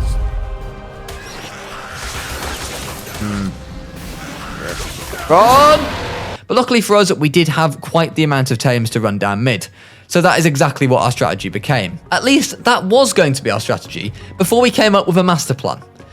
Bicon's making plays, mate. I mean, he's not, because he does absolutely no damage whatsoever, but, you know, I'm just tanking with the HP, and then you just go in there. Is my spirit squad next to mine? No, he just died. You see, Picon, the tanky creator, had rather a lot of health. So what we did was we used him to take the aggro of the boss, while Owen did all the DPS. Don't say that we don't pull out the big IQ plays. This Picon aggro strategy certainly seemed to be the way to do these fights, as while riding him, your character seems to be immune to any of the special attacks of the Titan, and thanks to the ridiculous amount of health that Picon possesses, as long as you had health potions on you, there was a chance of you actually dying was pretty minimal. Dead. Huge. Right, that was needed, that. Next up, caustic. Are we just going for it with the good old Picon and Nova strat, and then we can. May as well. Yeah, all right. I can we go for it? Let's go, Picon. It's almost dead. Right, it's done. It's done. It is done. With the Titans all down, it was now time to finally take on Picon's Revenge, the final boss of Primal Fear. 3 days of hard work, lots of death, and to be fair, quite a lot of fun had led to this. As we returned to the desert, with Picon the creator ready to die for the cause, we admired the sea of green beacons around us, which reminded us of some of the pain that we had gone through to reach this point. Oh wait, there's another destroyer here. Eh? There's a Picon here. Eh? He's duped our dinos. No, he hasn't. He has. He's stolen our dino. Hey! Cheeky boy. Copying our dinos. Anyway, it was time to take on Picon's Revenge, and as we spawned it in, we gasped at its monstrous 6.2 billion health. This was going to be a long fight. It turns out that Picon does do a rather cheeky play, where he copies your dinos and turns them into his allies. Essentially, the more tames that you bring into this fight, the more minions he will have. Luckily for Owen and I though, we were going with our trusty strategy of using Picon the creator as a distraction/tank, and his Nova being the main source of DPS, meaning that he could actually only dupe 2 creatures for his army. Hey, it's done. It's done. Primal Fear's done. Only took, what, just over 3.5 days? Oh my god, Speed Picon's back. Speedy boy. I'm flying back to base to celebrate. I've never seen anything as fast as this. Did you not remember what Nat said No. about something that we just got? What did we get? The club torch. Yeah. Try it out. Here he is. Oh wow, some club this. 600k damage mine does. I'll do 527. 527. It's got different modes. It's got torpor. Jesus. And just like that, Primal Fear was done. But we had so much more to do. We were on a high after doing this, and next up was Pugnacia. The spirits were high, and we were ready to go all over again. If only we knew what was to come. Day 4 began, and it was time to move on to the second mod on our list, which was Pugnacia. This time, neither of us had played a second of Pugnacia before, and while we had seen bits of 100 Days videos here and there, we were going into this mod completely blind. A mini Titanosaur, what is this? We decided to do this playthrough on Crystal Isles, which in my eyes is one of the best looking maps on Ark Survival Evolved. I'd say that I can't wait to see it on Ascended, but the way Wildcard are making these maps over on Ascended at the moment, it doesn't have me too hopeful. I'm at your Parasaur. Yeah, lad. Alright, lads. I decided to spawn in on the tropical islands, and there I went in search of Owen so that we could tribe up. With our 2 speedy Parasaurs already tamed up, we had a brief bit of fun doing some Parasaur races, and then we separated, as Owen went in search of a base spot, and I looked for some tropical wyverns. First though, I would need to track down some crystal, so I took the Parasaur for a swim, and did manage to find up some crystal, which I was able to hit with my primitive pick. I just saw your Parasaur speeding across my screen. But where did you get the crystal? Hitting this, you absolute buffoon. We made the decision, by the way, not to bring any items over from Primal Fear at all, just so you guys could enjoy the early game a little bit more in all of its glory with these upcoming mods. We made up some awesome Spyglasses, as well as some soul balls for the journey ahead, and then I went off on my speed demon of a Parasaur to find some wyverns. It didn't take me too long to find a level 504 tropical crystal wyvern, and these wyverns are of course passive tames, which can be tamed using regular crystals. You want to try and get on its back and then just feed the crystals every time it's hungry, but I didn't do the greatest job of showing this off here, as I managed to get stuck on its wing, and eventually it just had enough of me and threw me off. Oh no, I've been thrown out. It took me a little bit of time to relocate the wyvern, and Owen had actually already managed to get his own wyvern by now, so I got him to pick me up and bring me back to my wyvern. Right, on the back, on the back, on the back, right now. Back, Owen. Jump on its wing and climb up. Don't feed it first, just keep climbing on it. It's too late, too late. I just fell through the wing. I'm not sure that 2 people have ever had a worse time trying to tame this thing, as it is genuinely a very simple tame. We ended up spending quite a bit of time chasing the wyvern across the nearby islands, but eventually I did manage to get on its back and start to feed it. It just lobbed me off! Oh, for God's sake. It did throw me off once more briefly, but thankfully this time I did manage to get on its back and finish off the tame. I'm back on its back. I've done it! Nice. The wyvern is mine. Despite being pretty high level, these wyverns weren't actually overly strong, especially compared to the specialist dinos that Pugnacia had to offer. We tamed these up simply for transport reasons, as the tropical crystal wyvern are some of the quickest creatures in the game, and would make a huge difference, particularly in that early game, when it came to getting stuff done. I ended up finding an opposite gender, higher level one nearby, so I decided to start taming that one up also. Oh no. Oh no. What? It's just dropped me on a Moser. I repeat, it's literally just flown down and dropped me exactly on a Moser, and it's 91% done. Despite its attempts to recreate the scene out of Jurassic World and drop me into a mosasaur's mouth, I did manage to tame up the second tropical wyvern, which also had significantly better stats, and would be able to get some breeding done once we settled down in a base location. I gathered some levels for the wyvern, and I then went to meet up back with Owen, who had selected a base spot. Just before finding him, I found something that we would be interested in taming as soon as we were ready. Oh! Have you seen what? Have you seen that? Oh, Glacial Giga. Yeah, we want that. Cheeky little base spot, isn't it? Well, we can barely fit any dinos here. That was intended, yeah?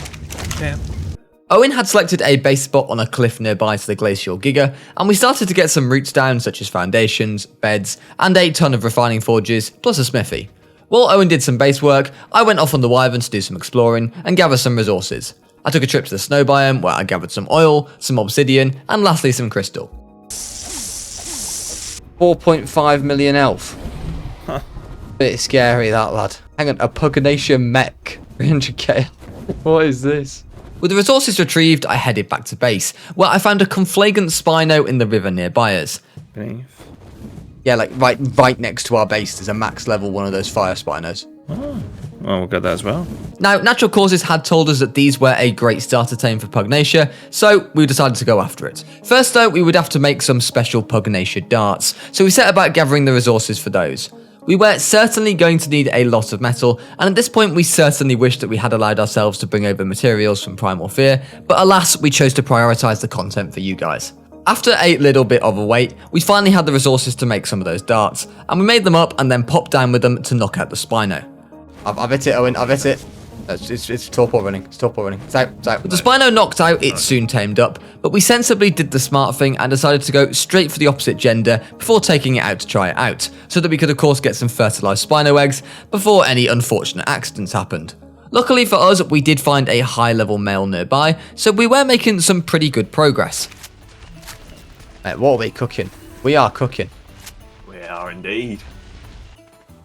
Oh yeah. I might take him for a quick metal run. Oh. With this new speedy Anki tamed, I went for the quickest metal run of my life, and then found out that it may be the quickest tame in the water that I've ever seen in the history of Ark. Why? Oh. Mate, it's just meant to be flying across the map. With a lot of metal collected now, I prepared to head back to base and unload it all. He flies out of the water. Look at me go. Oh, you missed me. Oh. Yeah, I went back to base. To make sure the metal had enough wood to burn it all, I took a chainsaw out and gathered a lot of wood in a quick period of time. I then realised that our new Spino acted as an industrial grill of sorts, which was an interesting one for sure. Crazy, this is like a grill. Yeah. Should probably go check the other Spino. I bet it's got a bunch of food on it. Oh, Asian Rex! Oh!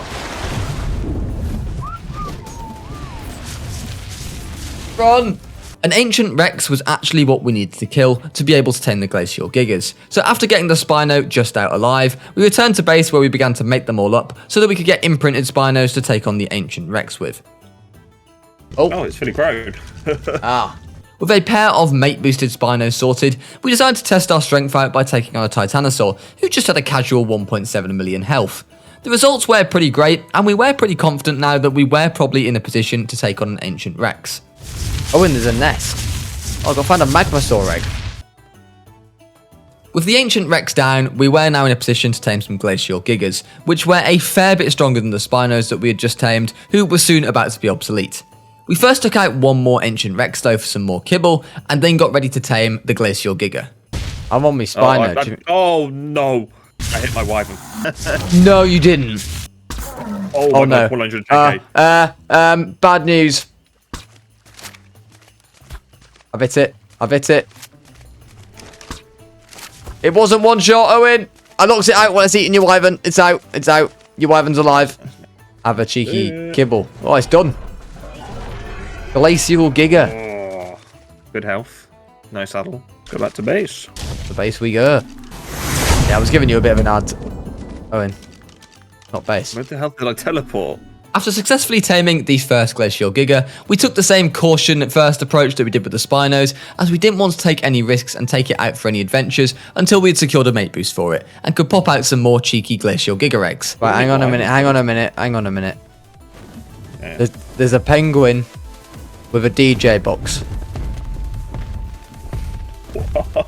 I don't know, he's not to my wyvern, but he has got an assault rifle.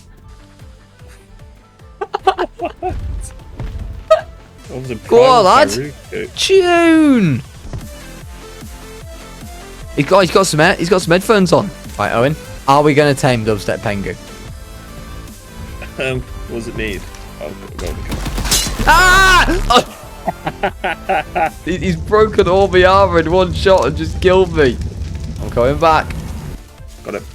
He's out. While we may not have had any luck on the Glacial Giga front, we did find Dubstep Penguin, who was a fantastic addition to the tame list, not only for his banging tunes that he was playing on his beatbox that was great for morale, but also because you could actually ride him, and to be fair, the damage wasn't half bad. Still, we were planning on placing him in the centre of base for the entirety of Pugnacia, just for the morale. Returning to the task at hand, Owen and I searched all over the map for another Glacial Giga, but we were really struggling to find one. We did our best to scour every corner of the map, but we just couldn't seem to find any, let alone a high level one of the opposite gender, which is of course what we needed. I took a brief break from searching the map for a Giga by returning to base and taking the Anki out for a huge crystal run. As the map is called Crystal Isles, luckily crystal isn't really an issue on this map, and crystal can be found in abundance all over the place.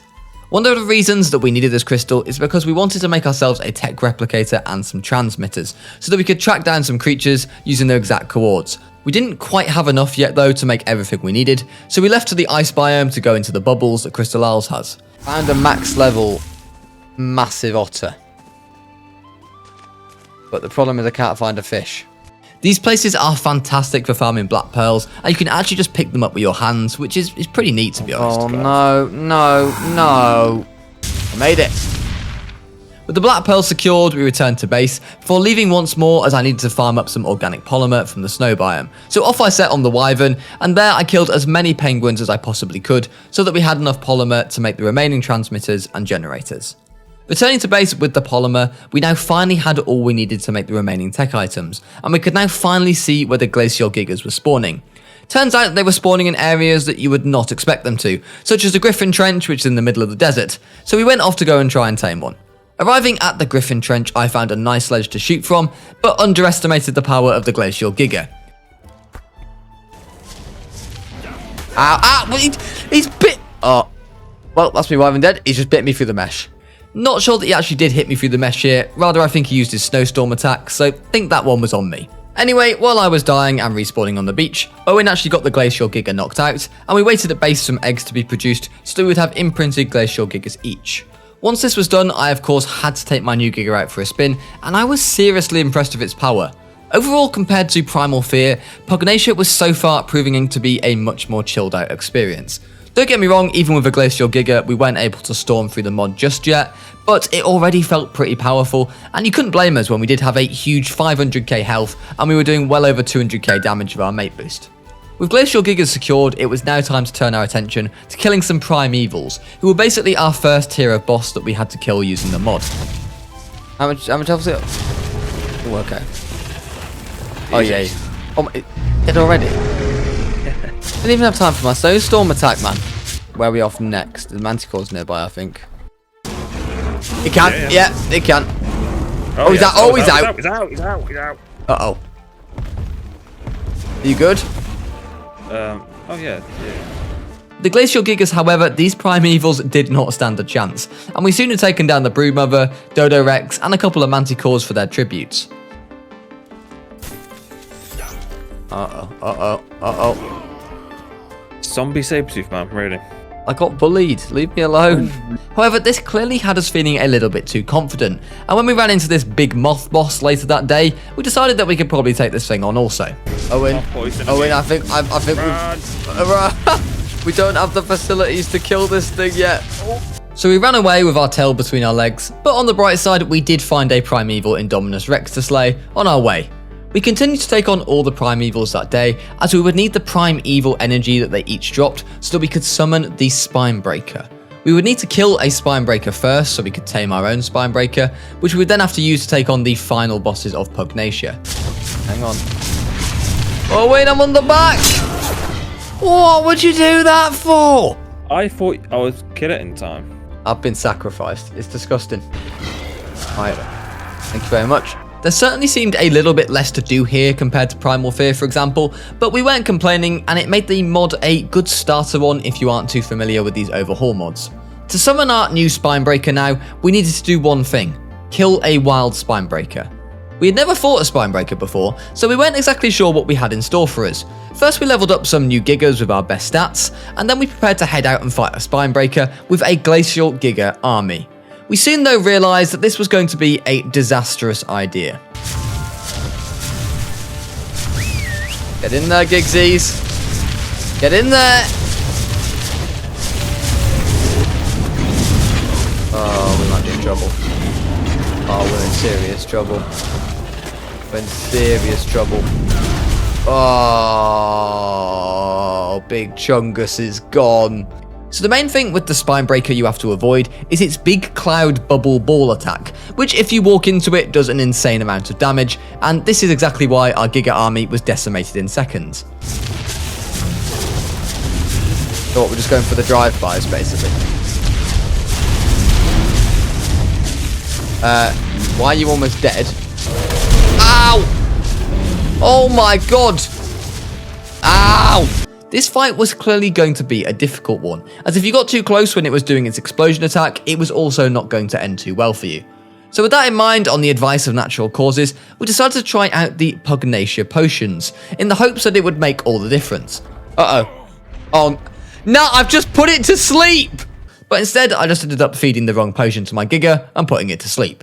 Eventually though, with the help of the right potions this time, which are the healing potions, Owen and I managed to get the health down, and soon we had it on its last legs. Oh, he's so dead. He's goner. Nice. 550 LE from that as well. Got an Indom Rex saddle. 550 LE. Pretty nice.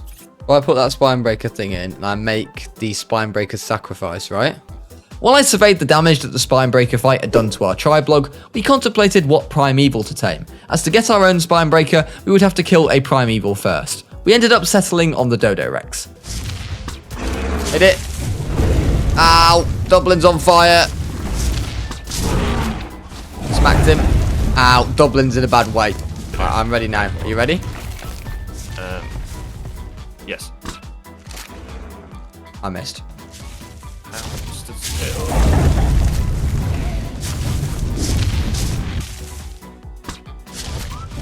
You!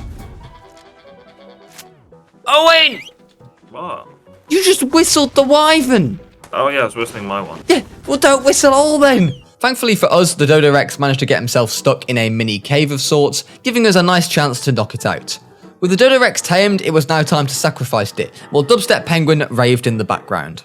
With the Spinebreaker now ours, we set out to go and kill another one, so that we could get ourselves a second Spinebreaker, before finally getting ready to take on the final bosses that Pugnacia had to offer. I see it, it's in the water. I see it.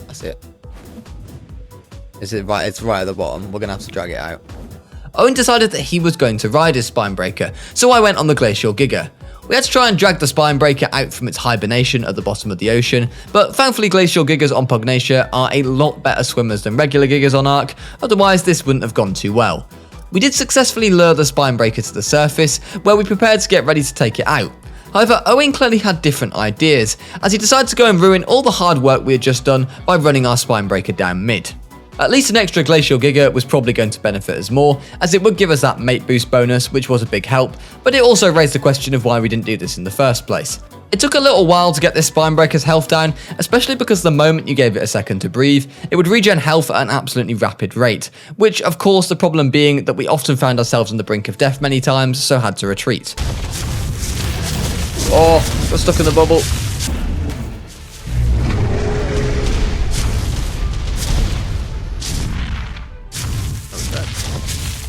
Did you get the stuff? Oh no, don't tell me. Oh, here. Got it. With the Spinebreaker's spine eventually secured, we headed back to base and prepared to make the tribute to get another one. However, we were still short of one Primeval Broodmother first, so we had to go and track one down. Broodmother energy. 280 health potions, Owen. You're a mad lad. I found a trike. You reckon we could smoke? Just teleport to me if you want.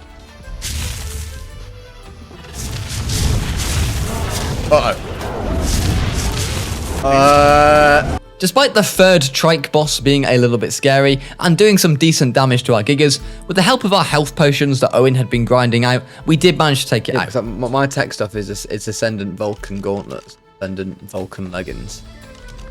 Hang on, there's another boss over there. No. Titanosaur. Is that the moth? Titanosaur. Let's get it then. Owen!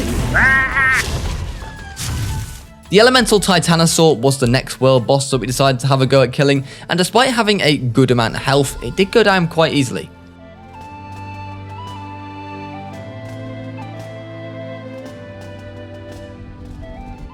Unfortunately, thanks to Owen's antics earlier, we would have to kill another Spinebreaker. So off we set once more with our Glacial Gigas after tracking down another Spinebreaker using the transmitter. Despite still being a little bit of an annoying fight, we had kind of mastered how to do this one at this stage, and after a little while we did manage to get the Spinebreaker stuck underneath the cliff below us, and we took it out, which for what would hopefully be our last Spinebreaker of the challenge.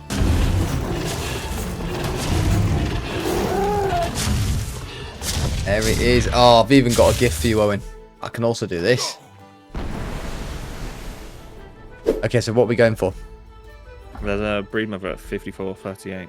Yeah. With the spine breakers now taken care of, we split off to go and tame a primeval each, as we would of course have to sacrifice one each to get our spine breakers. I went off for a primeval broodmother, and Owen went off to try and tame a dragon. Are you just suicide running into the dragon? Right, broodmother's out. I knocked out the broodmother using the Pugnacia trank darts, and fed him a nutrient to get her tamed up. Back at base, we had some more grinding work to do, as we needed to go out and kill some primevals to summon in that last spinebreaker. So we set out for the last journey to kill some primevals. With a spinebreaker each now, we went to level them on some elemental creatures, and sure enough we found that these things are pretty insane when used right, unlike how Owen had used them the first time. Got it. Goodbye, Phoenix. We still had a couple of bosses to kill with spine breakers, including this floating Liplorodon thing, which was pretty cool, but with the power of our spine breakers, they were no match for us. Day 4, end of day 4, Pugnacia. Here we come. It was now time to look at finishing up Pugnacia, so we crafted the Ascension Arena, which is what spawned in all the final bosses. I don't know either, but I think you crafted it. Is that 147 million health. Now, each of these bosses were obviously meant to get progressively harder, with each of them having some sort of special skill. Oh my god, have you seen your torpor? Yep, just use the long range attack. Alright, we're doing good, we're doing good, we're doing good, we're doing good. Just avoid the poison balls, that's what does the torpor. And just doing that rocket blast. Alright, you're good, you're good, you're good. The broodmother, for example, did a lot of torpor, but luckily we were equipped with the right potions. I got the broodmother fang. Oh, wait. Let me go back to base, and I'll gonna get all the tonics. Yo, I'm taking it. I got a max experience potion, dropped only from the Ascension bosses. Did you summon it in? Yeah. The Megapithecus was next, clearly following the island boss order, but this one was actually a easier fight than the broodmother. It also attacks like a truck. Like, what's this spinning animation it's got on him? Oh, but we're easy. We're out DPS. With the tonics, we're fine. It hits hard, but like it doesn't seem to have anything that's like dangerous. You know what I mean? It's no type of some of the bosses on Primal Fear which will just kill you randomly for no reason. The dragon came after the Megapithecus, and this was also no issue at all, and it was absolutely melted by our spine breakers. But he does appear to be getting quite melted. Yeah, this dragon's not going to be an issue. We kind of thought that the Manticore would be the most annoying one, as it may fly around and refuse to land like it does in regular Ark, but Pugnacia, being the nice friendly mod it is, made it for some reason stick pretty low to the ground for the entire fight.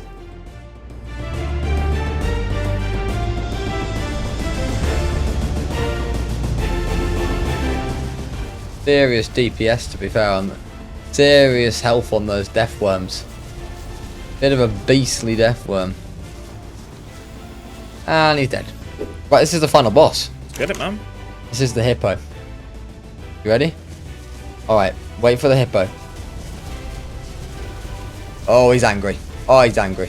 Now, Nat had warned us coming into this fight that the final fight was pure RNG, which he was clearly referring to the possible spawn of a spinebreaker. Apparently that was the worst possible scenario, so of course we got that one first time. Okay, well I'm inside it at the moment. Oh, I'm dead, I'm dead. I'm literally dead.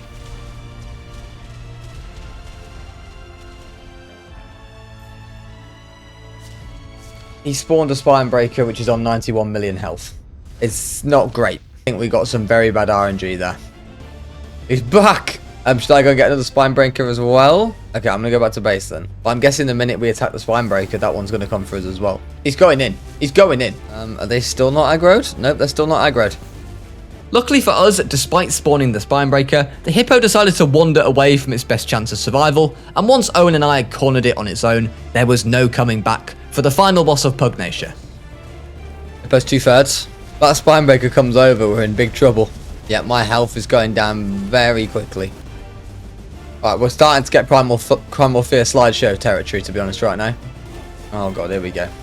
I literally just have the view of a hippo's butt right now. He's an absolute goner, this hippo. He's an absolute goner. He's dead. The spine breaker died alongside with him. Unless he's having a sleep over there. The final boss? Pugnacia done? But what did you get? I got a hippo tooth. I think we're done. I think it's time for D.O.X. Just absolutely no need for that. And that was the end of Pugnacia. A lovely mod, I have to say. On the balance of things, I enjoyed this mod for sure, and I think it is a great one to do solo perhaps. If you are looking for a challenge, but not too much of a challenge, it's pretty perfect. Next up, however, was D.O.X. I had never played D.O.X before, only heard about it, and how difficult it was. But nothing prepared us for what was to come. So day 5 began, and after a rather chilled out day 4 on Pugnacia, we were ready to do it all over again. We chose to do D.O.X on the centre, which is my favourite map of all time, and no, I'm not referring to you ASA centre, you are a disappointment. But the good old OG centre for me is magical. As neither of us knew D.O.X at all, it was a good benefit to have at least one of us very familiar with the map we were playing on, and I certainly was with the centre. We started our journey on Tropical Island North, which seemed to have the nicest early game spawns. Oh!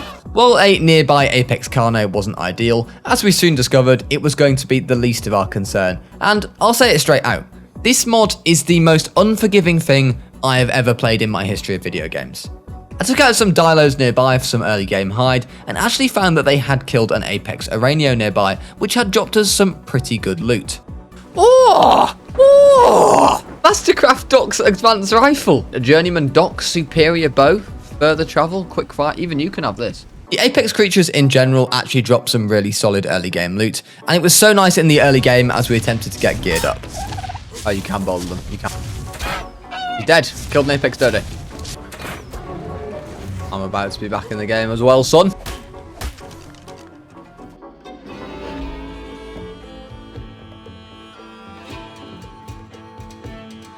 No! Come here, Pego Mastax. Just had too much stone arrow. Snick me tungsten! Who needs to get that back? Put it back, lad. And I've got their hide as well, so basically I'm an even richer man now. Have you got Pteranodons? On me. I am on it. I'm on the case. Ah dear. Oh dear. Owen and I then met up on the beach and tribed up, naming the tribe as always 7 Days in a Dream, although at this point it could be called 3 Days in a Dream. Despite no longer being able to tame the Bronto, I made up a Terror saddle using the resources I had, and as Owen uncryed the Terror, I could now take to the skies. Beautiful. Beautiful. First though, we attempted to get some metal smelting up so that I could upgrade to metal tools. I started to passive tame this nearby trike so that we would have something for berries, all while being bullied by a level 955 Ichthyornis. Done. With the trike now tamed, we finally had a good gatherer for berries, and then tracked down all the nearby Apex dinos with our trikes to kill, as this would give us the early game starter loot, as well as important resources such as tungsten and titanium. Are you ready? I'm feeling this easy.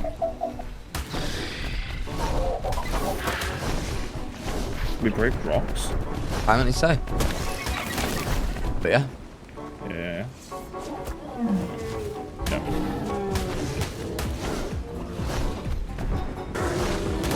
You been smoking? Oh. Oh. Yeah, the flames are really good. Why did they drop so much amazing loot? They do. They gather it. 149. Hang on, did they gather metal then? It's in Apex coal. It's in the water. Gotta get in that. I'm going for it. What did you get? 1 titanium and 1 sap. It was a stinker. Trike just got 2,600 metal. 2,500 metal. Okay, Trike's a bit of a monster. He's actually a farming god. Why are Trike's insane? I've got 10k raw metal. It was quite cool to see how much D.O.X had overhauled Ark, and there was something oddly satisfying about our trikes smashing through metal rocks and gathering a really nice amount of metal. Let's go and see if Zombie Dodo's aggressive. Good news is, I don't think he is.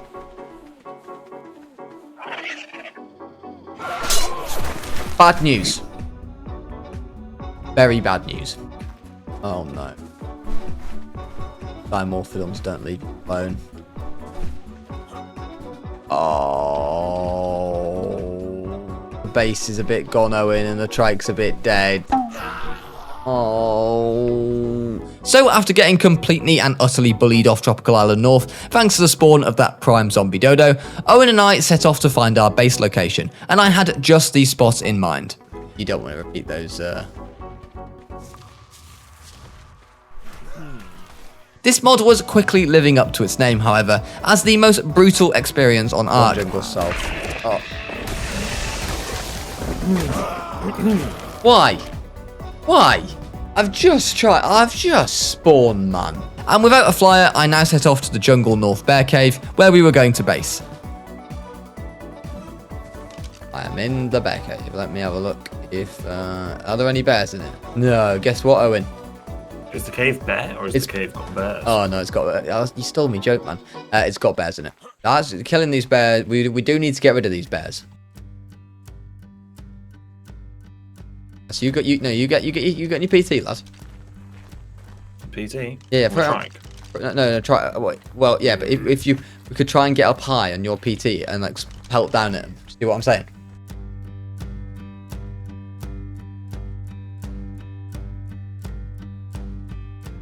Oh crap! Owen, angry bear.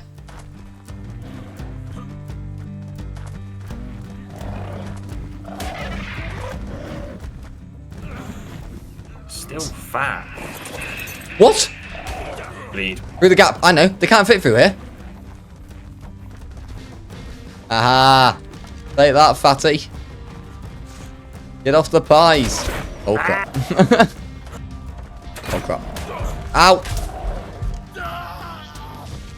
Right, once we get rid of the bears, it's going to be a nice home. Cave is now looking bare. I see a bear! Oh, there's another bear.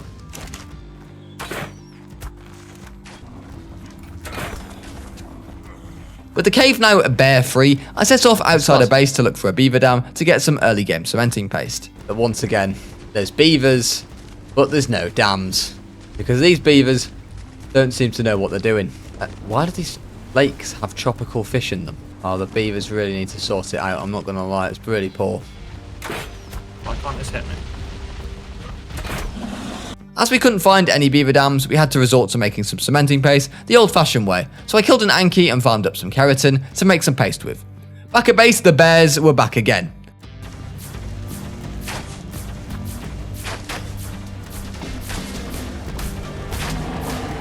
Oh, go on, lad. With your sword. So I popped outside the base to farm up the resources to make a ton of wooden foundations, so that we could spam the cave in the hope that this would hopefully stop the bears from spawning. We also placed down some stone foundations and refining forges in this cave, as this was going to be our main base area, and then harvested the metal nodes that spawned inside of our cave. We now needed to gather some oil and pearls to make ourselves a fabricator, so I set off to Lava Island, where I decided to try and get some silica pearls naked on foot. Wish me luck, I'm going to try and run the Pearl Cave on Lava Island. What might have sounded like a pretty mad idea at first actually worked out pretty well. Yeah, there is, but there's also piranhas, but also a Spino. Oh no! There's also a poison explosion. It's fun. And back at base, we placed down some mortar and pestles and a D.O.X workbench, which was the big key item in this mod. Oh, I see the Apex Bifficus. Oh my god, he's so angry. Who is that? Pretty much just stepping outside of base at this point was a disaster waiting to happen. And while I did tame as an Apex Pteranodon, unfortunately on this mod, the speed of terrors has been drastically reduced and they are now super slow to get around with. As if they didn't need to make this mod any harder than it already is. Wasn't sure it'd be possible, but it feels slower than a normal Pteranodon. Fantastic.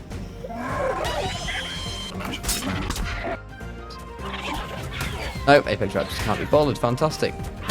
Fantastic. Why did I think I could do? Why would I think that anything nice would happen to me? Pteranodon was killed by the Apex Raptor. I bet the Trike's dead as well now. It died because it wouldn't attack. Oh, I hang was on. sat on it, spamming click, and it would not attack. Hang on, I was saying because I died. How did your Trike... You died to a dire bear? Dire bear respawns in the cave.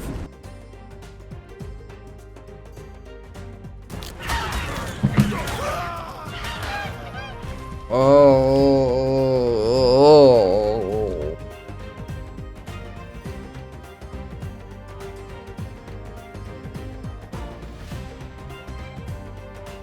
Just trying to get some oil, man. So while Owen was having a fantastic time with the dire bears in our cave, I was trying to get my hands on some oil still, but was not having any luck at all.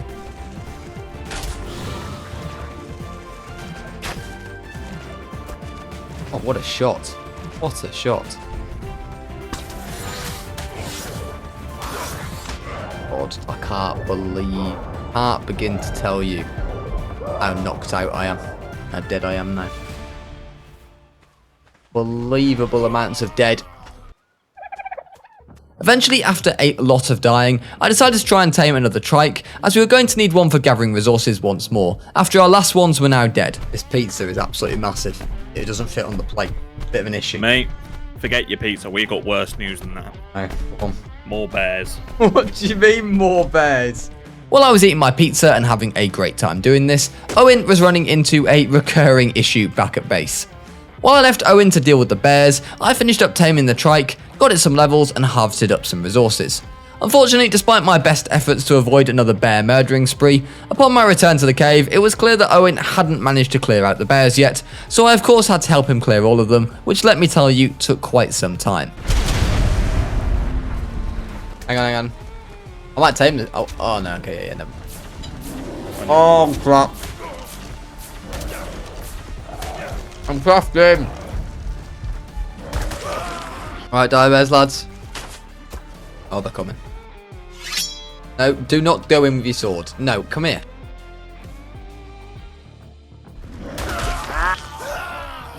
Oh. Ready? I want full charge. Press go. Oh my god. Owen, he's hitting me for 259. Owen! Coming.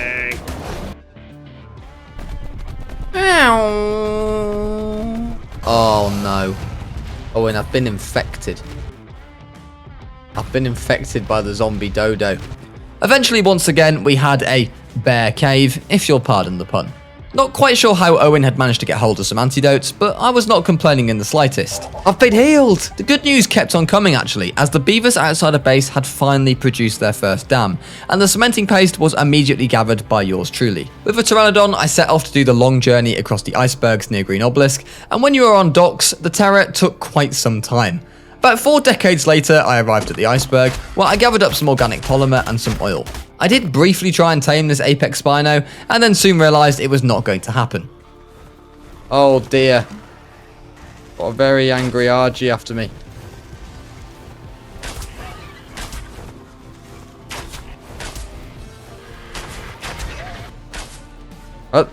Creatures running when low health on docks annoys me.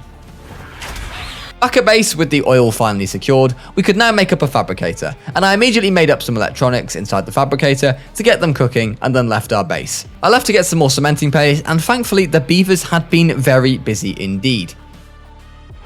Oh, and I've got a very naughty 500 cementing paste. Hang on a minute. I haven't. I've lied. I've got more! I obviously thought that I was all in the clear on this one, but these beavers were very persistent and followed me all the way back to base and continued to terrorise me. Oh, Angry beaver! Angry beaver! Oh. Ah! Beaver! Take that, beaver. We then dedicated some time to what might be the greatest waste of time in the history of Ark plays. We decided to power up our behemoth gates that we'd placed outside base with a generator and a keypad, so that we could open and close the gates within base and potentially trap creatures inside there, then knocking them out through the crouch hole. It appears to open them and not close them. Oh, deactivate clothespins. Ah, done. The trap. The dream trap. Where's that Apex Rex, mate? He's coming. Not a bad plan, actually, in a lot of cases, but the reality is that most semi-decent creatures on docks were not about to be contained by a pair of stone behemoth gates.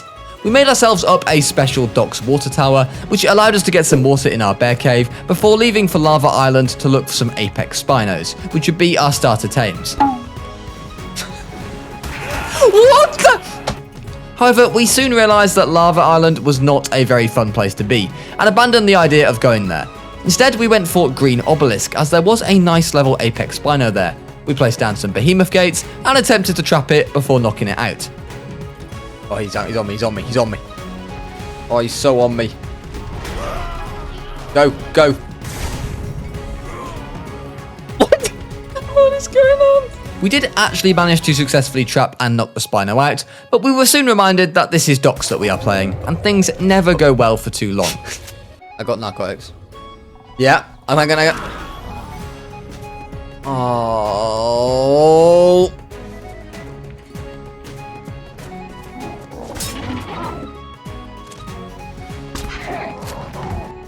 Oh my god. Oh, for God. Mate, why do these zombie dodos... Oh, why is there a brood mother? We did manage to find another good level Spino this time on Tropical Island South. And as far as we could see, there were no snowball throwing monkeys in the vicinity this time. It's on. Were you concerned about this one? No, it's not getting through either. What?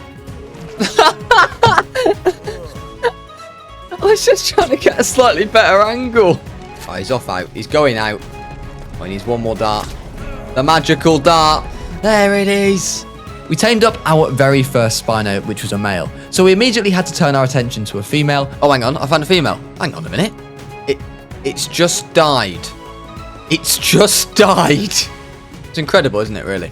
So that we could breed up a Spino army and also have backups, as it was pretty clear to us that we were going to die on a regular basis.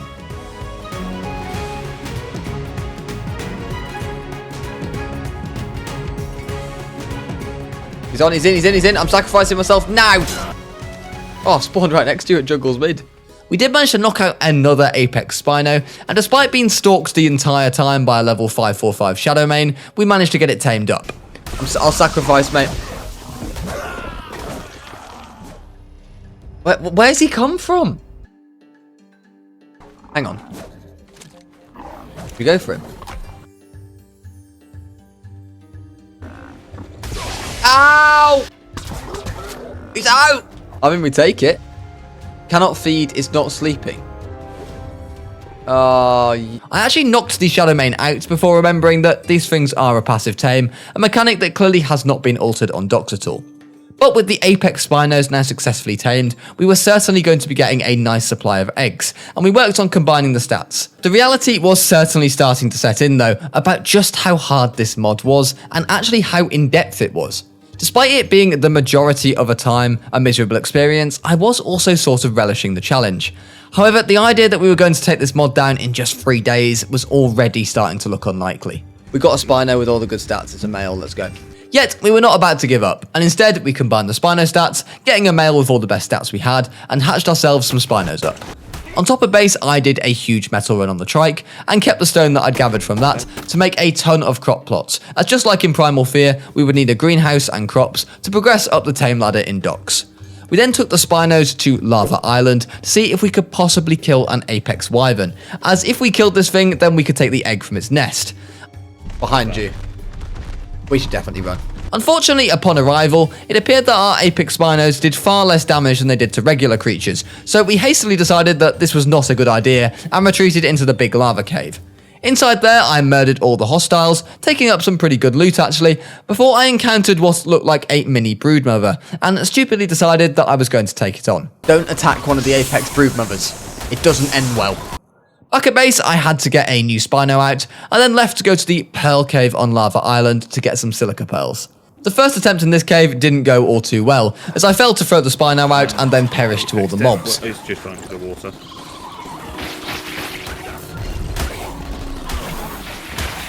Right, bad news.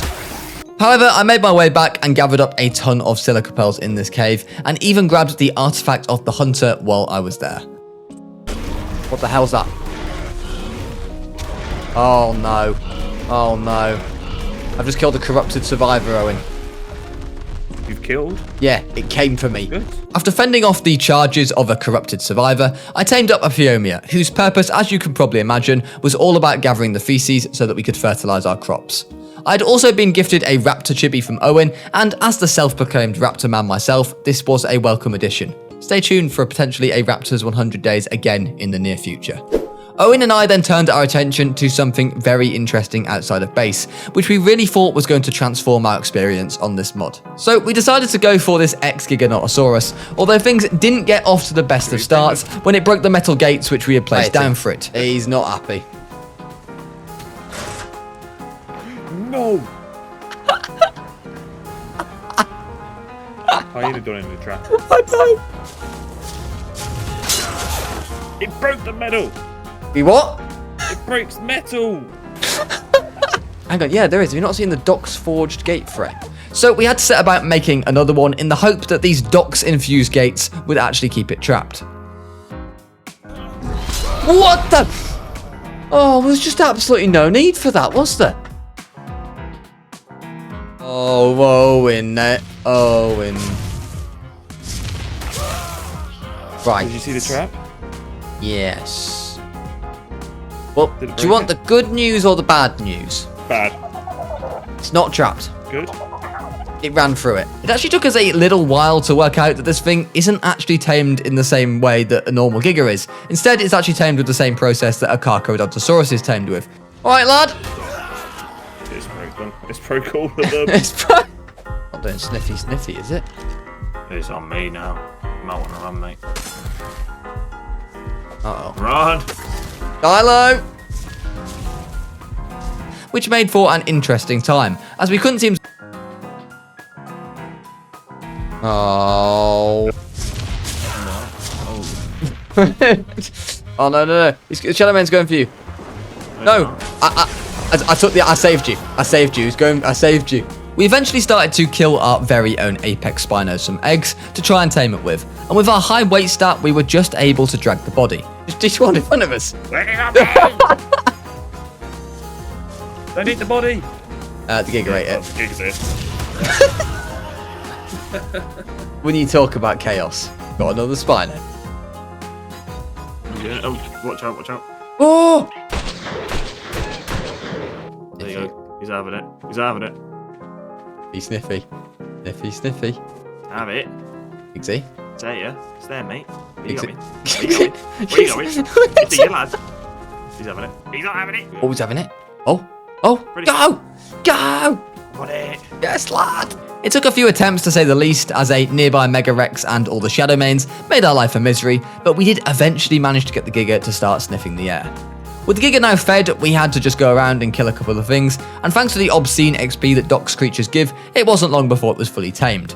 We then decided that we wanted to go and get mate boosted Gigas, so we found another one of the opposite gender and set about taming it. This was actually a pretty high IQ taming play from us, if I say so myself, as we dropped a dead Spino off the cliff for the Giga to eat, and then Owen jumped on his back to finish the tame. He's done it Boy, that again! was insane. Mate, what a play. What a play. Unfortunately though, after taming both Gigas, we realised that they appeared to be unbreedable, so we decided to go and have some fun with the Gigas and just see how much damage they did. Ah, nice. Wait, how much damage did it do? That what? 25k. It one-tapped me. Not for the first time, we had just wasted a ton of time, but hey, at least by this point the crops had grown, so we were ready to start looking into some pygmies. The importance of pygmies in D.O.X cannot be understated, and of course at this point we were still pretty much noobs, so we were still in the process of working this out. It's evolving. Go on. Well, Evolve failed. oh, Ooh. this last one here. Yeah. I believe in miracles. Okay. How many did they go through? We were now able to evolve our pygmies and get our first prime dinos, which were stronger than anything that we'd used up until this point. Oh, here we go. Oh, he's a big boy. And he's speedy. I went to go and level up the Apex Prime RG that we'd involved, and I was fairly impressed with its strength and abilities. If you press C, it spawns in a load of Argent minions. No. I've been frozen, Owen. I did manage to, of course, almost get it killed when I was frozen by a rogue Yeti ball, but we did just about get out alive. The Prime RG was all well and good, but we needed a pure DPS land tame, and this is why we turned our attention to the Apex Indominus Rex, which was a fair upgrade on the Spino. We tamed our first one here in the jungle's mid-rivers, using the same behemoth gate trap design that we'd used for the Spinos. Some trank darts later and the Indom was knocked out and tamed. Of course, before we could use it though, we needed to get some mate boosted ones so we could gather some eggs. So in the meantime, we went back to using the Spinos. You can open its inventory and then put it in. Ah! As soon as you can open its inventory. Oh my god. So when taming a pygmy, it has a chance of failing, and also has a chance of rewarding you with the spawning of an Apex King Kong Prime Vanguard, which you guys can probably tell are not to be messed about with. Just another brutal aspect of D.O.X for you. However, I was desperate to get this Gigantopithecus pygmy tamed, as we had heard very good things about them. Oh, mine's done. Success! And eventually we were successful. To evolve a pygmy in D.O.X, you need to first feed it treats, which is a similar process to the taming process, and it can often fail and you will have to try and try again. It's just hard. Oh, I did it. Oh, yours is done. Once it has successfully evolved for the first time, you feed it 25 of the various raw D.O.X Prime meats to get yourself a prime version of the tame. Oh, let's go, lad. The Apex King Kong Prime is probably one of the greatest early game tames that you can get in D.O.X, which is largely due to its poop throwing attack, which not only allows you to attack from a distance, a very valuable skill in D.O.X, but also does a considerable amount of damage. That one did. Hang on, no man. It does 11k. 17k now. With our new King Kongs, we decided to take them to Lava Island, where we were reminded that nothing is safe in D.O.X. That wyvern, to be honest, is probably... Owen. We're trouble. Run. Alright, well, my King Kong lasted very long. Okay, It's after me, it's after me. The egg. Owen. Wyverns. Wyvern, Owen. Oh. However, soon after returning to base, we picked up our best tame so far, in a Manticore X, as there was a nest right above base. So we drew away the nest guarders, allowing us to pick up the Manticore egg. We hatched up the egg and raised it up at base, before throwing it out. Cannot ride until you prove your worth. Oh, I'm riding a Manticore, Owen. I am riding a Manticore. Bring it, son. Alright, there, lad. No, not back. Please be male. The female. Worse stats as well. Oh yeah, so it's a lower level. We hatched up actually another Manticore from another egg, in the hopes of getting a male to start breeding with them, but sadly we got another female, so left for some more pygmies.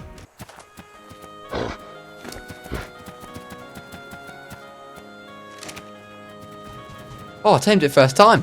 With another Giganto pygmy secured and fully evolved into a prime, we improved Einstein's definition of madness correct by returning to Lava Island to try and repeat the same action that had killed my last Giganto. Uh-oh. Owen. Uh-oh. Alright, your monkey killed him. This time though, we were actually successful, and we managed to take out the wyvern with our Gigantopithecus. On top of the volcano on Lava Island, we actually found ourselves another Indominus Rex, I fell off the cliff, but I didn't fall off the cliff. which would provide a nice mate boost to our current Indom sat in the Soul Terminal back at base. We did eventually manage to get it trapped in the stone behemoths, and we then tried to set to work on it with our trank darts. Oh, lad. Oh. Got it.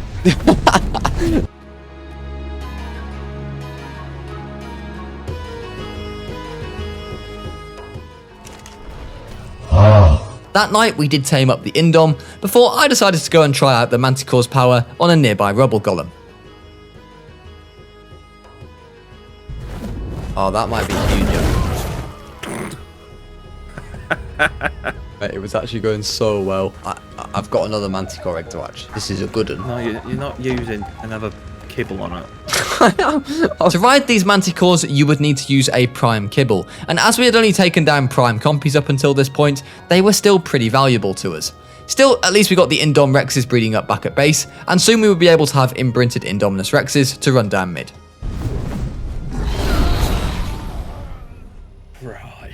Right. Honestly, right? It looked at me.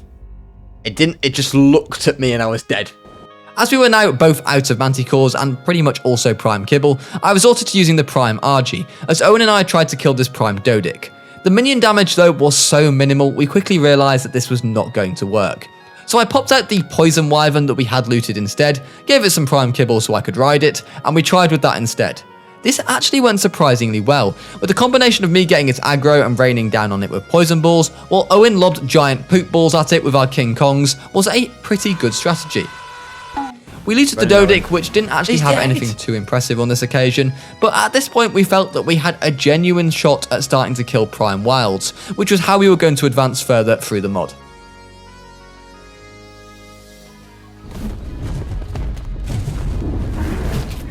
Uh-oh. Owen! Oh, it's below me. Are we not going to take it? If it stays on you, then possibly, yeah.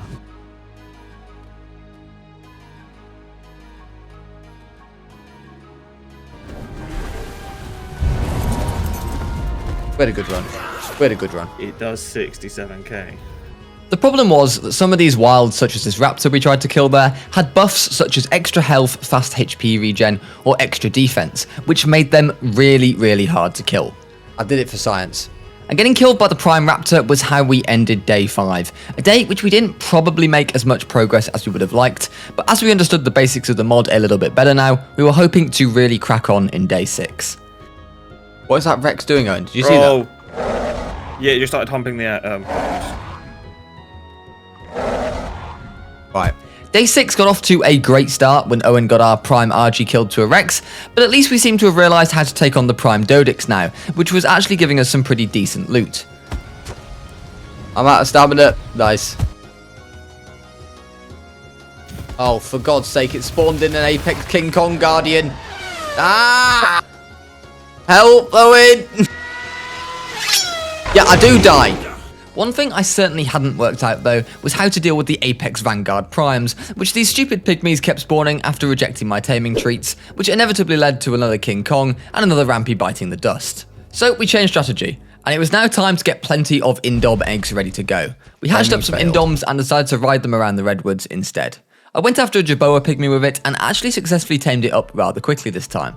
Back at base with Natural Causes now back in our call to advise us some more, he strongly suggested that we install the Upgrade Station mod, which was a fantastic call on his part, as it allowed us to upgrade saddles that we got from drops, and then also turn them into blueprints, which is exactly what we did with this Indominus Rex saddle that I got, and now our Indoms would die in 2 hits instead of 1. What an upgrade. Nat also advised us to place down a ton of these D.O.X industrial mining forges, which would make tungsten and titanium directly from the ground beneath us, which is something that we clearly should have done a long time ago. Owen then told me about rumours of a wild apex manticore that had appeared to have discovered the outside of our base, so I went outside to see what the fuss was all about. Ow! Killed it! Nice. What's that? They've been weakened. After the whole Manticore saga, we took the Indoms out to Blue Obelisk, where I killed a Strider and also an Apex Compy Prime, which dropped us some pretty decent loot. Oh, let's go, Ascendant Minigun. We then rather stupidly attempted to take on a Prime Mantis Wild, and despite the fact it was a stupid decision in the first place, we did actually get it very low on health by the end, which was actually a bad thing, as it gave us hope that perhaps we were going to be able to take this thing down. If I had a saddle, would have taken it. It's on 30k and it's on 30k. So close. It was close. Oh, I can make one. I made up a crafting potion and prepared to make one of the good Indom Rex saddles, in the hope that we would then be able to take on the Prime Mantis. And as usual, Owen and I were learning our lesson, as we continue to try and take on primes with our Indoms. It's a good job that we had plenty of eggs spare at base, because we were running these things down mid at a very rapid rate. Oh my god. Okay. Oh, it just one-tapped me with that attack. Oh, get dismounted. What? Of course, we also had to return to the dead bodies to get ourselves a saddle when we died, which made it a bit more of a pain. Going back to base. Stop it, maybe. Oh! Get it, get it. It's you. We can't get this. Not gonna lie, Owen. Are you ready for this? We've just had a double melee mutation to 175. I then left to the Redwoods to get myself a D.O.X pygmy. My god, this luck is awful. Which, when successfully tamed, we returned to base with it and evolved it to its prime form. These things are meant to be pretty good when used as tanks, so we thought it would be good to have one for the future. Following on from this, I went to the floating island to see if I could track down some Manticore eggs, as we had of course ran all our previous ones down mid. And I was actually in luck as I successfully looted a Manticore egg over there. That's the bad news. But the good news is that I've got a cheeky little manticore egg. Oh, tell you what has happened first time though. No, I can wonder. Tempted to bite him. He only does 2k damage. We could definitely take it. I was absolutely fed up of taking crap to the face from these Vanguard monkeys, so Owen and I decided to take a stand. The Vanguard monkey was going down. Okay, Elf.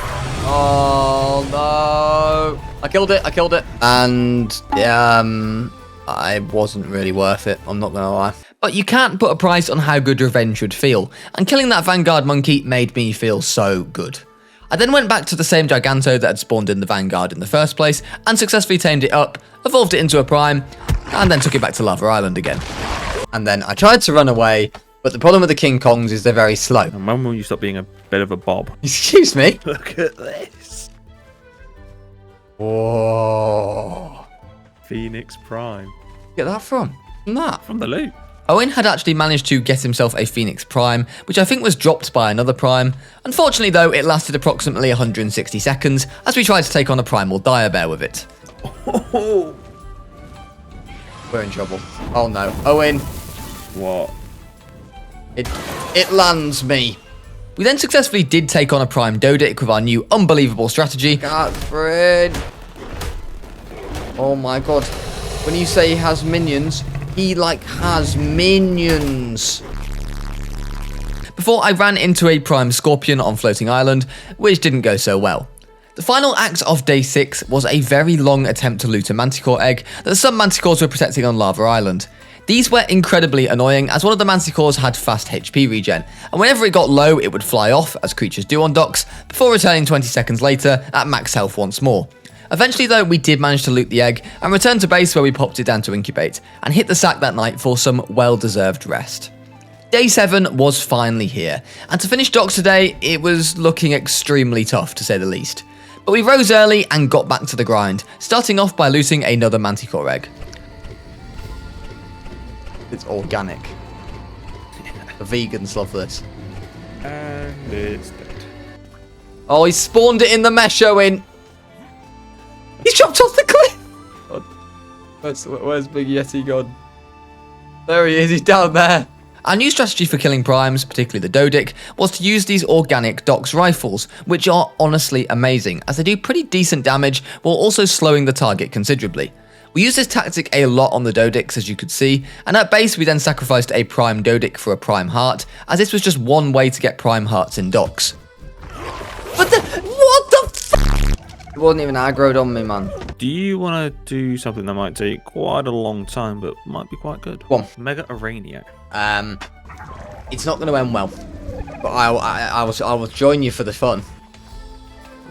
I've got a plan, and it might involve building a base up here and shooting through a window. I was thinking similar, except not a window, but a door, and as soon as it's shot, you close the door. Fantastic, almost dead. Thankfully, Owen and I did abandon the plan to try and kill the Mega Aranio, as even by our standards, it was one of the worst plans of all time. Instead, we actually went off to the North Ice Cave, a cave that I hold very dear to my heart, mainly due to the thousands of hours in Ark PvP I've spent here. Inside, we looked to kill all the Apex Pificuses, as these dropped monkey heads which we would really need to evolve our Manticores. There was so much to learn in D.O.X, which I do overall really like, but it wasn't ideal when we only had 3 days to master probably what was the most complicated and difficult overhaul mod out there. To finish evolving our first Manticore, I was going to also need some lightning talons, so I quickly headed off back to the floating island, and then of course Lava Island also, to grab those talons. Yes, I got it! Oh! Oh! Oh! It's an egg. Egg? An egg going. Back at base, we had successfully evolved our Manticore into an Ice Manticore, which dropped an egg for us. We hatched it up, and it came out alright.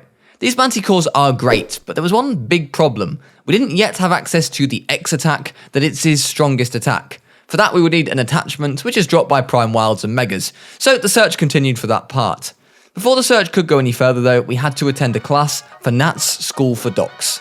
So, you have finally got your first Manticore, and before you go out and immediately lose it, I'm going to teach you probably the most important thing that you'll learn for dogs is the armor sets for your person. There are 5 base armor sets for dogs. They are the enhanced, you get the enhanced cloth, black armor, and of course the enhanced riot armor. I can see you guys are already wearing like a couple pieces of each. You're going to want to get a full set of each of these armors. Later on, once you have all these armors, be sure to make a blueprint of them, as later on you get to start gambling, as you'll be starting to try and get yourself some corrupted enhanced armors. Even if you don't need it now, you're going to need the armor sets later. That is useful. Is that it for class today? That's it for class today. We'll cover more stuff as necessary. For now, you want to just get yourself all of those armors. And with that, we invited Nat to the tribe and returned to base. We'd learnt a lot from the master himself, and while he wouldn't be joining us on docks today, we had agreed that if the challenge overran, rather than simply giving up, we may try and get some helpers in and hopefully go out on a high. With our new armor set on and the Casa Vad Chibi equipped, which for some reason, by the way, is absolutely broken. Well, not broken, so to speak, but it gives you some amazing buffs, so if you don't use it, you're an idiot. Ow. Ow. Oh, I think we're fine. Ow. It's dead! It's dead! I told you! Ah, it's dead! Oh! Oh! What? The cheeky D.O.X tech rifle. Oh, is it really? It is indeed. Oh. Right. I can literally. No, come here. I turned it into a blueprint. It's given me the resources to make 4 of them. I can literally make 4 of them now. I'm crafting. Skill on it. Yeah, I've done. I'm making 4, lad. This is a bit of an infinite element glitch, isn't it? It is, isn't it? Oh my god. This is naughty, this, Owen. This is very naughty. So we got a 7.55 tech rifle and a load of element. They're mastercraft, mate. I want to ascend it. Hang on, but to be fair, this is a bit, yeah. Tech rifle does 3.7k a tick. It's unbelievable. The damage, Owen, 3.7k is just ridiculous. Right, we need to try this out on the Mega Compy. You using that rifle and me blasting it with a tech rifle. With our tech rifles secured, which were incredibly strong by the way, we decided to go out and try and kill a mega creature, which we were yet to kill. So of course we had to start with the easiest of the lot in a Mega Compy. It was absolutely fine. I just couldn't see it. It was too small. That's what she said. He's destroyed our team. Awesome teleporter. Oh, it's just unacceptable behavior, really, isn't it? So it turned out that the Mega Compy might be just a little bit too difficult to kill using the strategy, as the speed of this thing plus the low hitbox made it extremely difficult. He just doesn't slow down. So to restore some of our pride after being bullied into the ground by the Compy, we took out another Prime D.O.X. I then right after went around slaughtering every manticore I could find, as we were told that regular manticores as well as primes can drop the attachment for the saddle also. So the manticore bites the dust. Unfortunately, we were still having no luck on this department, but at least back at base we had now managed to get our hands on another poison wyvern, as I got the last one killed, so I quickly leveled it up in case we needed it. Right, where's Rexy? How fast is he swimming? What? You stepped in front of me. Owen and I then invented one of the greatest strategies of this playthrough, which was the motorboat and tech rifle strategy.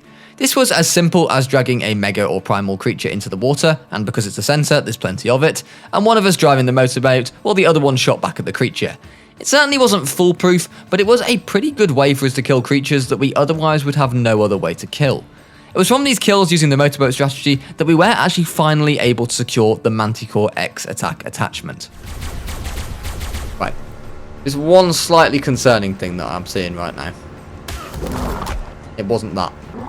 Yeah.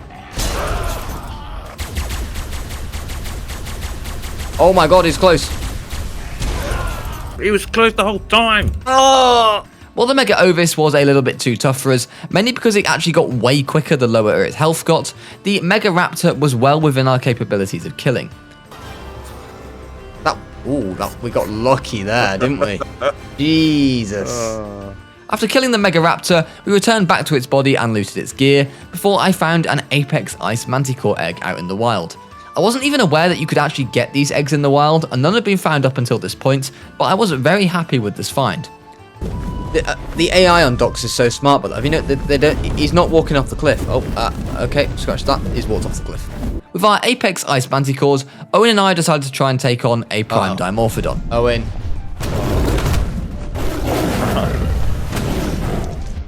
Our TP back to base. We need an Argent Prime Head, a Deathworm Prime Head, and 2 Mega Dimorph Teeth. We then set about gathering the stuff we needed to evolve our Manticores once more, from standard Ice and Fire Manticores into the Prime variants, which were far stronger and a step up that we needed if we wanted to make the later stages of this mod today. First up was a Prime Argy, which after a little bit of time wasn't too difficult to take out, but the next one we had to take out was a Mega Dimorph, which was going to be a much bigger issue. Not going to go well, this. Run. Oh no. It drains your stamina. I couldn't sprint. So clearly we did not have the facilities to take out this Mega Dimorph yet. So we returned to the beaches with our tails between our legs and took out some Apex Yeti Primes for their heads, as we would of course need these also to evolve the Manticores. Oh, he's on me. Go, go, go, go, go. Oh no. Why are you shooting? Dodging him. I'm dodging him. We need them headshots, lad. Trying. Oh, I couldn't dodge that one. As well as the Yeti heads, we would need some more monkey heads dropped by the Apex Pificuses, so we split off and went to both ice caves on the centre once more, where we killed just about every Apex Pificus we could see for their heads. After that, I ended up in the Pearl Cave on Lava Island, as I needed to gather up some more silica pearls, and after killing all the hostiles in the room with my tech rifle, I could finally do that. Do it, lad. Oh, it's going. There it is. So now we had a Fire Manticore, but if we wanted to upgrade it to a Prime Fire, we were going to need to take out a Prime Lava Golem, something that was not going to be easy. 195 health and 182 melee. Jesus Christ. And it's going straight in there. Start breeding. No, it's not letting me breed. Right now. Oh, it's still a juvenile. Right. However, I think we were genuinely getting a bit better at this mod at this point. Nat had told us to level speed on our Manticores to help us dodge and avoid attacks, and it was certainly making the difference. The way we decided to try and kill this golem was by luring it into the water, and then using our explosive bullets from our D.O.X fabricated snipers to do long range damage. We won't talk about the fact that we were literally setting a fire golem on fire in the middle of the ocean, as that doesn't really make much sense. Ow, that's the poison. Despite the rogue Deathworm popping up in the middle of the ocean and attempting to ruining my day, we did successfully manage to get the Lava Golem down, which is said to be a fight that many people can struggle with on this mod, even those who are actually used to D.O.X, so we were feeling pretty good about this one. And that was actually the end of day 7. For the last 30 minutes before heading off for the night, we'd evolved as many Manticores as we could, and hatched as many eggs as possible, so we had plenty of backups. Technically, we had already failed the challenge. After 7 days, we could not finish D.O.X in time. But we weren't about to give up just yet and leave you guys on a cliffhanger. We wanted to go all the way. You might go see what I've taken on. Oh my god. He died a lot, Owen. It was hard to... So he killed an Apex Dragon Prime. Yeah. I got some that I'm not... I hope this is tamed. If not, we might be a bit ruined in base. Oh, cheeky Dodo-X. 50k health base. Yeah. Jesus, that's insane. Yeah. Oh, no. It's the spotlight. It's that one. That's the one. Yep. Day 8 dawned, and as I logged on for the day, Owen had some news for me. Owen had got himself a nice Dodo-Rex, which was certainly nice and all, but if we were going to further advance in this mod today, we were going to need to take down a Mega Dimorph for its teeth. So we made up some healing potions and set out ready for battle. Owen was riding the only Prime Fire we had up until this point, with me on a lowly Ice Manticore, and this fight was proving to be a difficult one. If we were ever going to kill a Mega Dimorph, it had to be this one, largely due to its complete lack of buffs at all. Yet still, it was giving us an incredibly difficult time, with my Ice Manticore eventually succumbing to it. I did return though on a regular Fire Manticore, and we did somehow manage to get it down. Yes! Got it. I just took all just in case anything came for it. One tooth. Incredibly disappointed to only get a singular tooth from the Dimorph, Owen and I took out some of the Primes and Megas around the map. What's a Mantis Lavar? Oh my god, I'm almost dead. Which was all going well until I was killed by a Fireball from an already dead Megaraptor, which was rather confusing. Did we just both die? To what? A fireball. We then sacrificed a prime leech, which allowed us to get not only a prime heart, but also a prime token. There are 10 of these tokens on D.O.X, and you need them to get the Mega Rex, which is one of the strongest tames in D.O.X, and one we would certainly be wanting to work our way towards. Oh, you killed it! Oh, wow. Owen then used the Dodo Rex to kill another prime well golem for its lava stone, but sadly couldn't repeat the same trick twice. We needed these golem prime kills to get more cores to evolve more prime fire manticores, so killing a couple more of these golems was a big boost for our supply of cores. Uh-oh. Killed it. Vanguard's not very happy. Trying to kill a Mega King Kong was probably up there with one of the worst ideas we've had on D.O.X during this whole playthrough, and to absolutely no one's surprise, it ended up in death for the pair of us. Fair bit of damage, I think. As day 8 progressed, we were now joined by Protorax in the call, who was one of Natural Cause's main moderators. Nat would be joining us later, but Protorax was a great coup, as he had beaten D.O.X many times before, and is mentioned multiple times in the D.O.X Hall of Fame. A true D.O.X pro, and we were incredibly grateful for his help towards the end of this challenge. One of the first things that Protorax did upon joining the squad was to make me go and tame another pygmy Jerboa, so that we could then turn it into a prime and gamble for a weapon called the D.O.X Fat Man, which was essentially a special D.O.X rocket launcher which shoots nuclear missiles. After getting our hands on the D.O.X Fat Man, we made some up as we were going to try and use them to kill a Mega Shadow Main, so that we could get some sort of special Giga to spawn, which we could then kill to get the D.O.X cloning pad, which apparently only spawns after killing the Mega Shadow Main. Mega Shadow Main is out of the water. This was all very complicated, but the D.O.X cloning pad did sound like it would be very useful indeed. The problem was with this though, that we would keep having to change targets. I hit it. Oh, no, I didn't. I shot and he teleported for me straight just as I shot. Every time the Shadow Main killed us, it seemed to get stronger, which I believe was due to its buff named Nemesis. This was all new to Protorax, as apparently this wasn't in D.O.X a couple of years ago, so it's pretty clear that the developers of this mod do not like people getting too comfortable beating it. 4,000. Huh? It's on 248k. I Why don't. do we need 6k. Come on! No, he's dismounted me. No. It's dead. It's dead though. Wait, watch out! Giga is about to spawn. Oh, I'm out. Oh my god, it's over. It's over. I'm winded. Oh god. I'm winded. Now, the chances of this happening, I believe, are tiny. And Uber Giga is one of the strongest bosses in the entire mod, and we just wanted the regular Poison Giga to spawn so that we could get that D.O.X cloning pad. We did have a quick go at killing the Uber before quickly realising that it was going to be absolutely impossible, as it had simply way too much HP. We were forced to instead spawn in a regular Poison Giga instead of the Uber, but that didn't quite go to plan either. Oh, there's a what? Oh, I've just got tag teamed by the Shadow Main. The Shadow Main's killed me. I'm shooting it. I missed.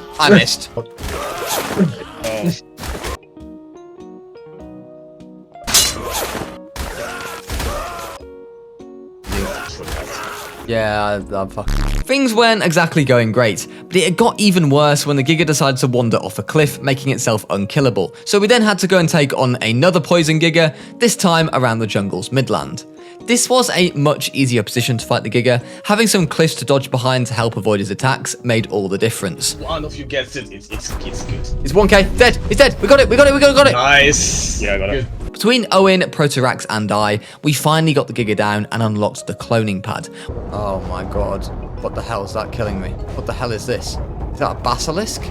With the cloning pad secured, we had finally now the ability to clone our manticores, which was a huge bonus as we wouldn't have to waste time farming more tributes. The first manticore that Protorax got his hands on was actually going to end up evolving into a unique one, meaning that we could clone this one, which was a huge win for us. A unique one, by the way, is just a slightly stronger variant of the manticore, so it was always good to have. With unique manticores now to spare, we left to take on the Megapithecus. This fight did not go too well though, as all the boys got hit by rocks, thus getting one shot, and these things do some serious damage. This also meant that I was left soon fighting it on my own, and that was never going to end well. Oh, I'm gonna die, probably, because he frozen me.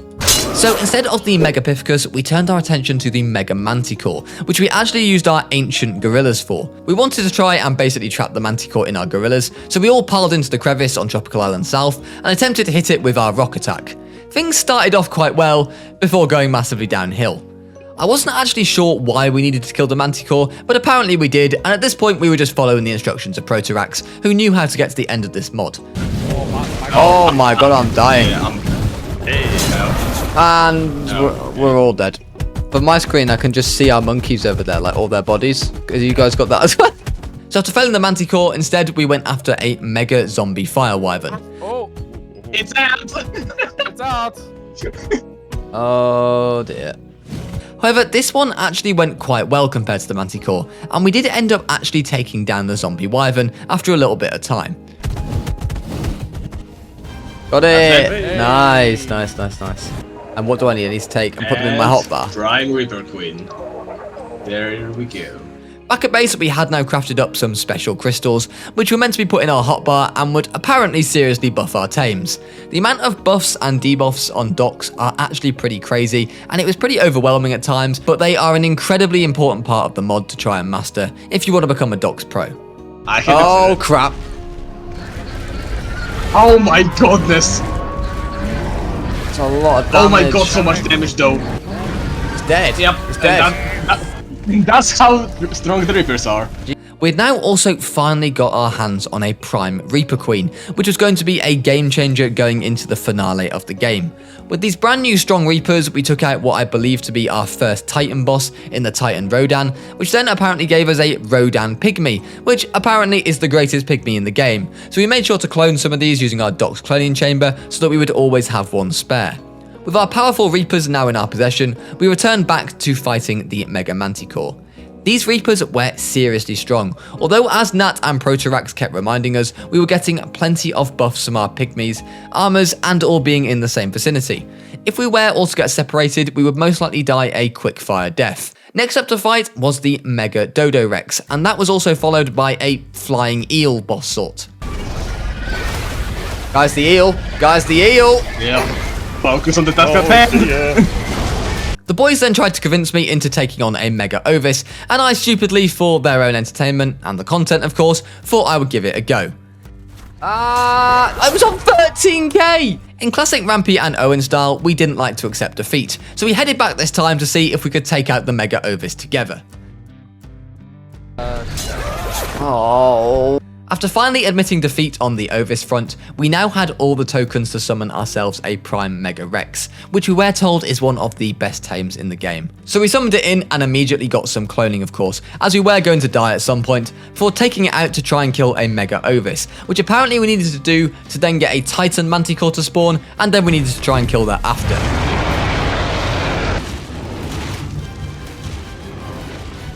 There it is. Yeah. I had to go. I can shoot it. Welcome back here. Got touch on those. Uh-oh. Turns out though, even our army of Mega Rexes were no match for a Titan Manticore, and what we thought was going to be an easy kill was anything less. It actually spawned an army of Mega Manticores, which were a problem in their own right. Oh wow. And trying to fight it in the open especially was definitely not going to work. So instead we opted for a slightly easier Titan fight, and attempted to summon in the Titan Brood Queen near Blue Obelisk. Come on. Oh, there it is. That's Brood. Go. The Titan Brood fight wasn't too bad. It had a lot of health, but we did get it down nice and fast. The only thing about this fight was you had to make sure that you killed all its minions, as when it spawned them in, it would take heavily reduced damage until every last one of them was dead. Dead. Get it. Yeah, let's go. There we go. There's queen eggs behind us, FYI. They've hatched. Even after taking out the Titan Brood Mother, a bunch of Mega Araneos continued to hatch from the eggs, and I ended up getting knocked out by one of them, which was not ideal and a little bit embarrassing. No. Boa. From that Titan Brood Queen, we did end up getting a Primal Pithecus, which apparently, according to Protarax at least, was the best Primal to have. I was kind of losing track of which of these tames were always the best, but by this point, Owen and I had just spent 8 days on Ark Survival Evolved, and we were absolutely drained. And we just wanted this mod to be over with. To take on the remaining Titan creatures, we rocked up at the entrance of Snow North Cave, where we came up with a bit of a master plan. We wanted to get the Titan creatures stuck in the entrance to the cave, so that we could then hit them with our rock attack. I'll let you guys enjoy a little montage of this, as it was an interesting experience, and I'll see you back for the finale of 7 days to defeat Ark's hardest mods.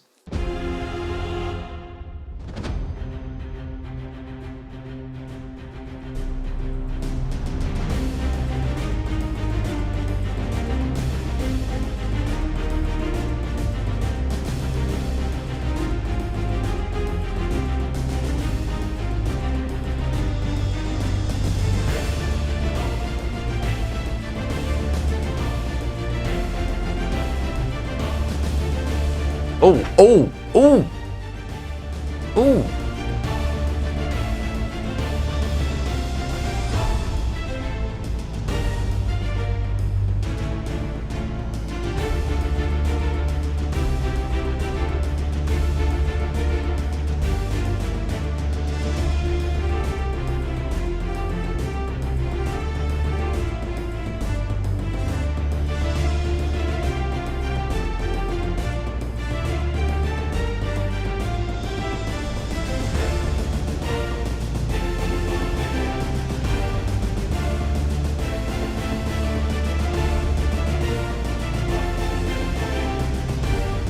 Another 150 quid if we had it again. If you hit it from here in the next 5 seconds, go for it. 1, Okay. 2. No, no. It's literally only. Oh. Oh.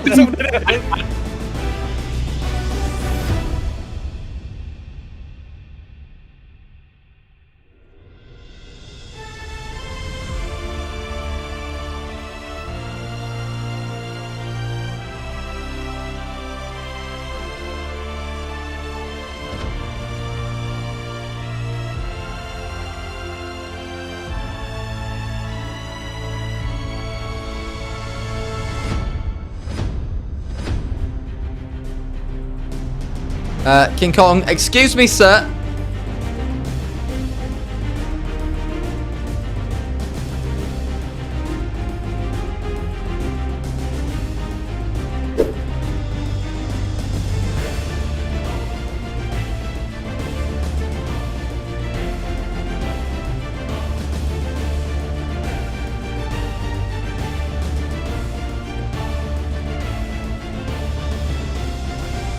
They make us probably hit more than the. Oh, I DC'd. I DC'd. Everyone DC'd. Oh wait, That's you've bad. dropped me on the Mecha Dodo Rex. What did you TP?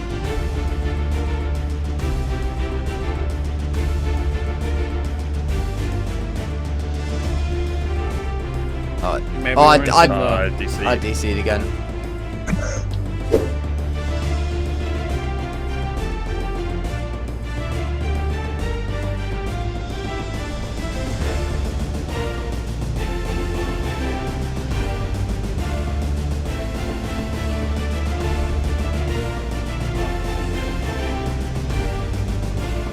You got the soul crystals.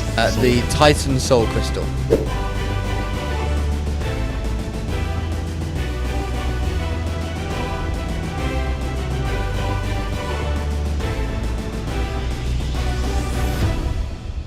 Why do you fight a Mega Rex by the water? As soon as I hit it, I forgot. Oh wait, these guys land you, don't they? And then I tried flying away, but it got me. Oh no! No! I've been landed by the death one! I'm running out of here. Alright, the finale of D.O.X. It ends now. And indeed, it would end now. And we were so ready to get off this mod and get off Ark Survival Evolved. He's here. He's arrived. There he is. Get it? Ow! The final boss of D.O.X. is the Titan Overlord, which Protorax had fought many a time before. However, in the early days of this fight, he was constantly commenting on how much this boss fight had changed since he last completed it, which did not fill us with early game confidence. This was perhaps the most ridiculous boss fight I've played, not just on Ark, but on any video game. Firstly, the main attacks would do ridiculous damage, but it would also heal at an absolutely rapid rate. And that's without using its blood draining attack, which literally saps your HP and regens its own HP instead. Is it literally healing? What the hell? There's a bat with a monkey. What's a flying monkey? Yeah. In total, we did way more than the 28 million HP that it had, but the problem was that it would just continually heal. However, we did slowly manage to trickle its HP down, until at about 16 million health, it spawned in a ton of bats and mega manticores, and for some reason, we could no longer damage it at all. The worst thing about these bats and manticores was that they were barely taking any damage. I think we must have been doing something wrong here, as we were clearly meant to be able to kill the bats and manticores before we could damage the Titan again, but we couldn't seem to do any damage to the bats and manticores, and the whole time the Titan was healing to max health. This is ridiculous, man. Absolutely ridiculous. I'm literally biting the bat. Oh no, the only way I can damage these bats, I bit it once for 7k. I've done like 18 times now. I'm giving up. I did some damage to something there. It's about to despawn anyway, isn't it? Yeah, we're out of time. Both Nat and Protorax, who had completed D.O.X before, were extremely confused as to what was going on here. So as we prepared for the Titan Overlord to despawn, as it does after 1 hour, Owen and I said our parting farewells to D.O.X, a mod that had made us suffer like never before in Ark. And after 8 long days on this game, 3 Overhaul mods, we were at least happy to say that we felt that we'd given it the very best shot that we possibly could.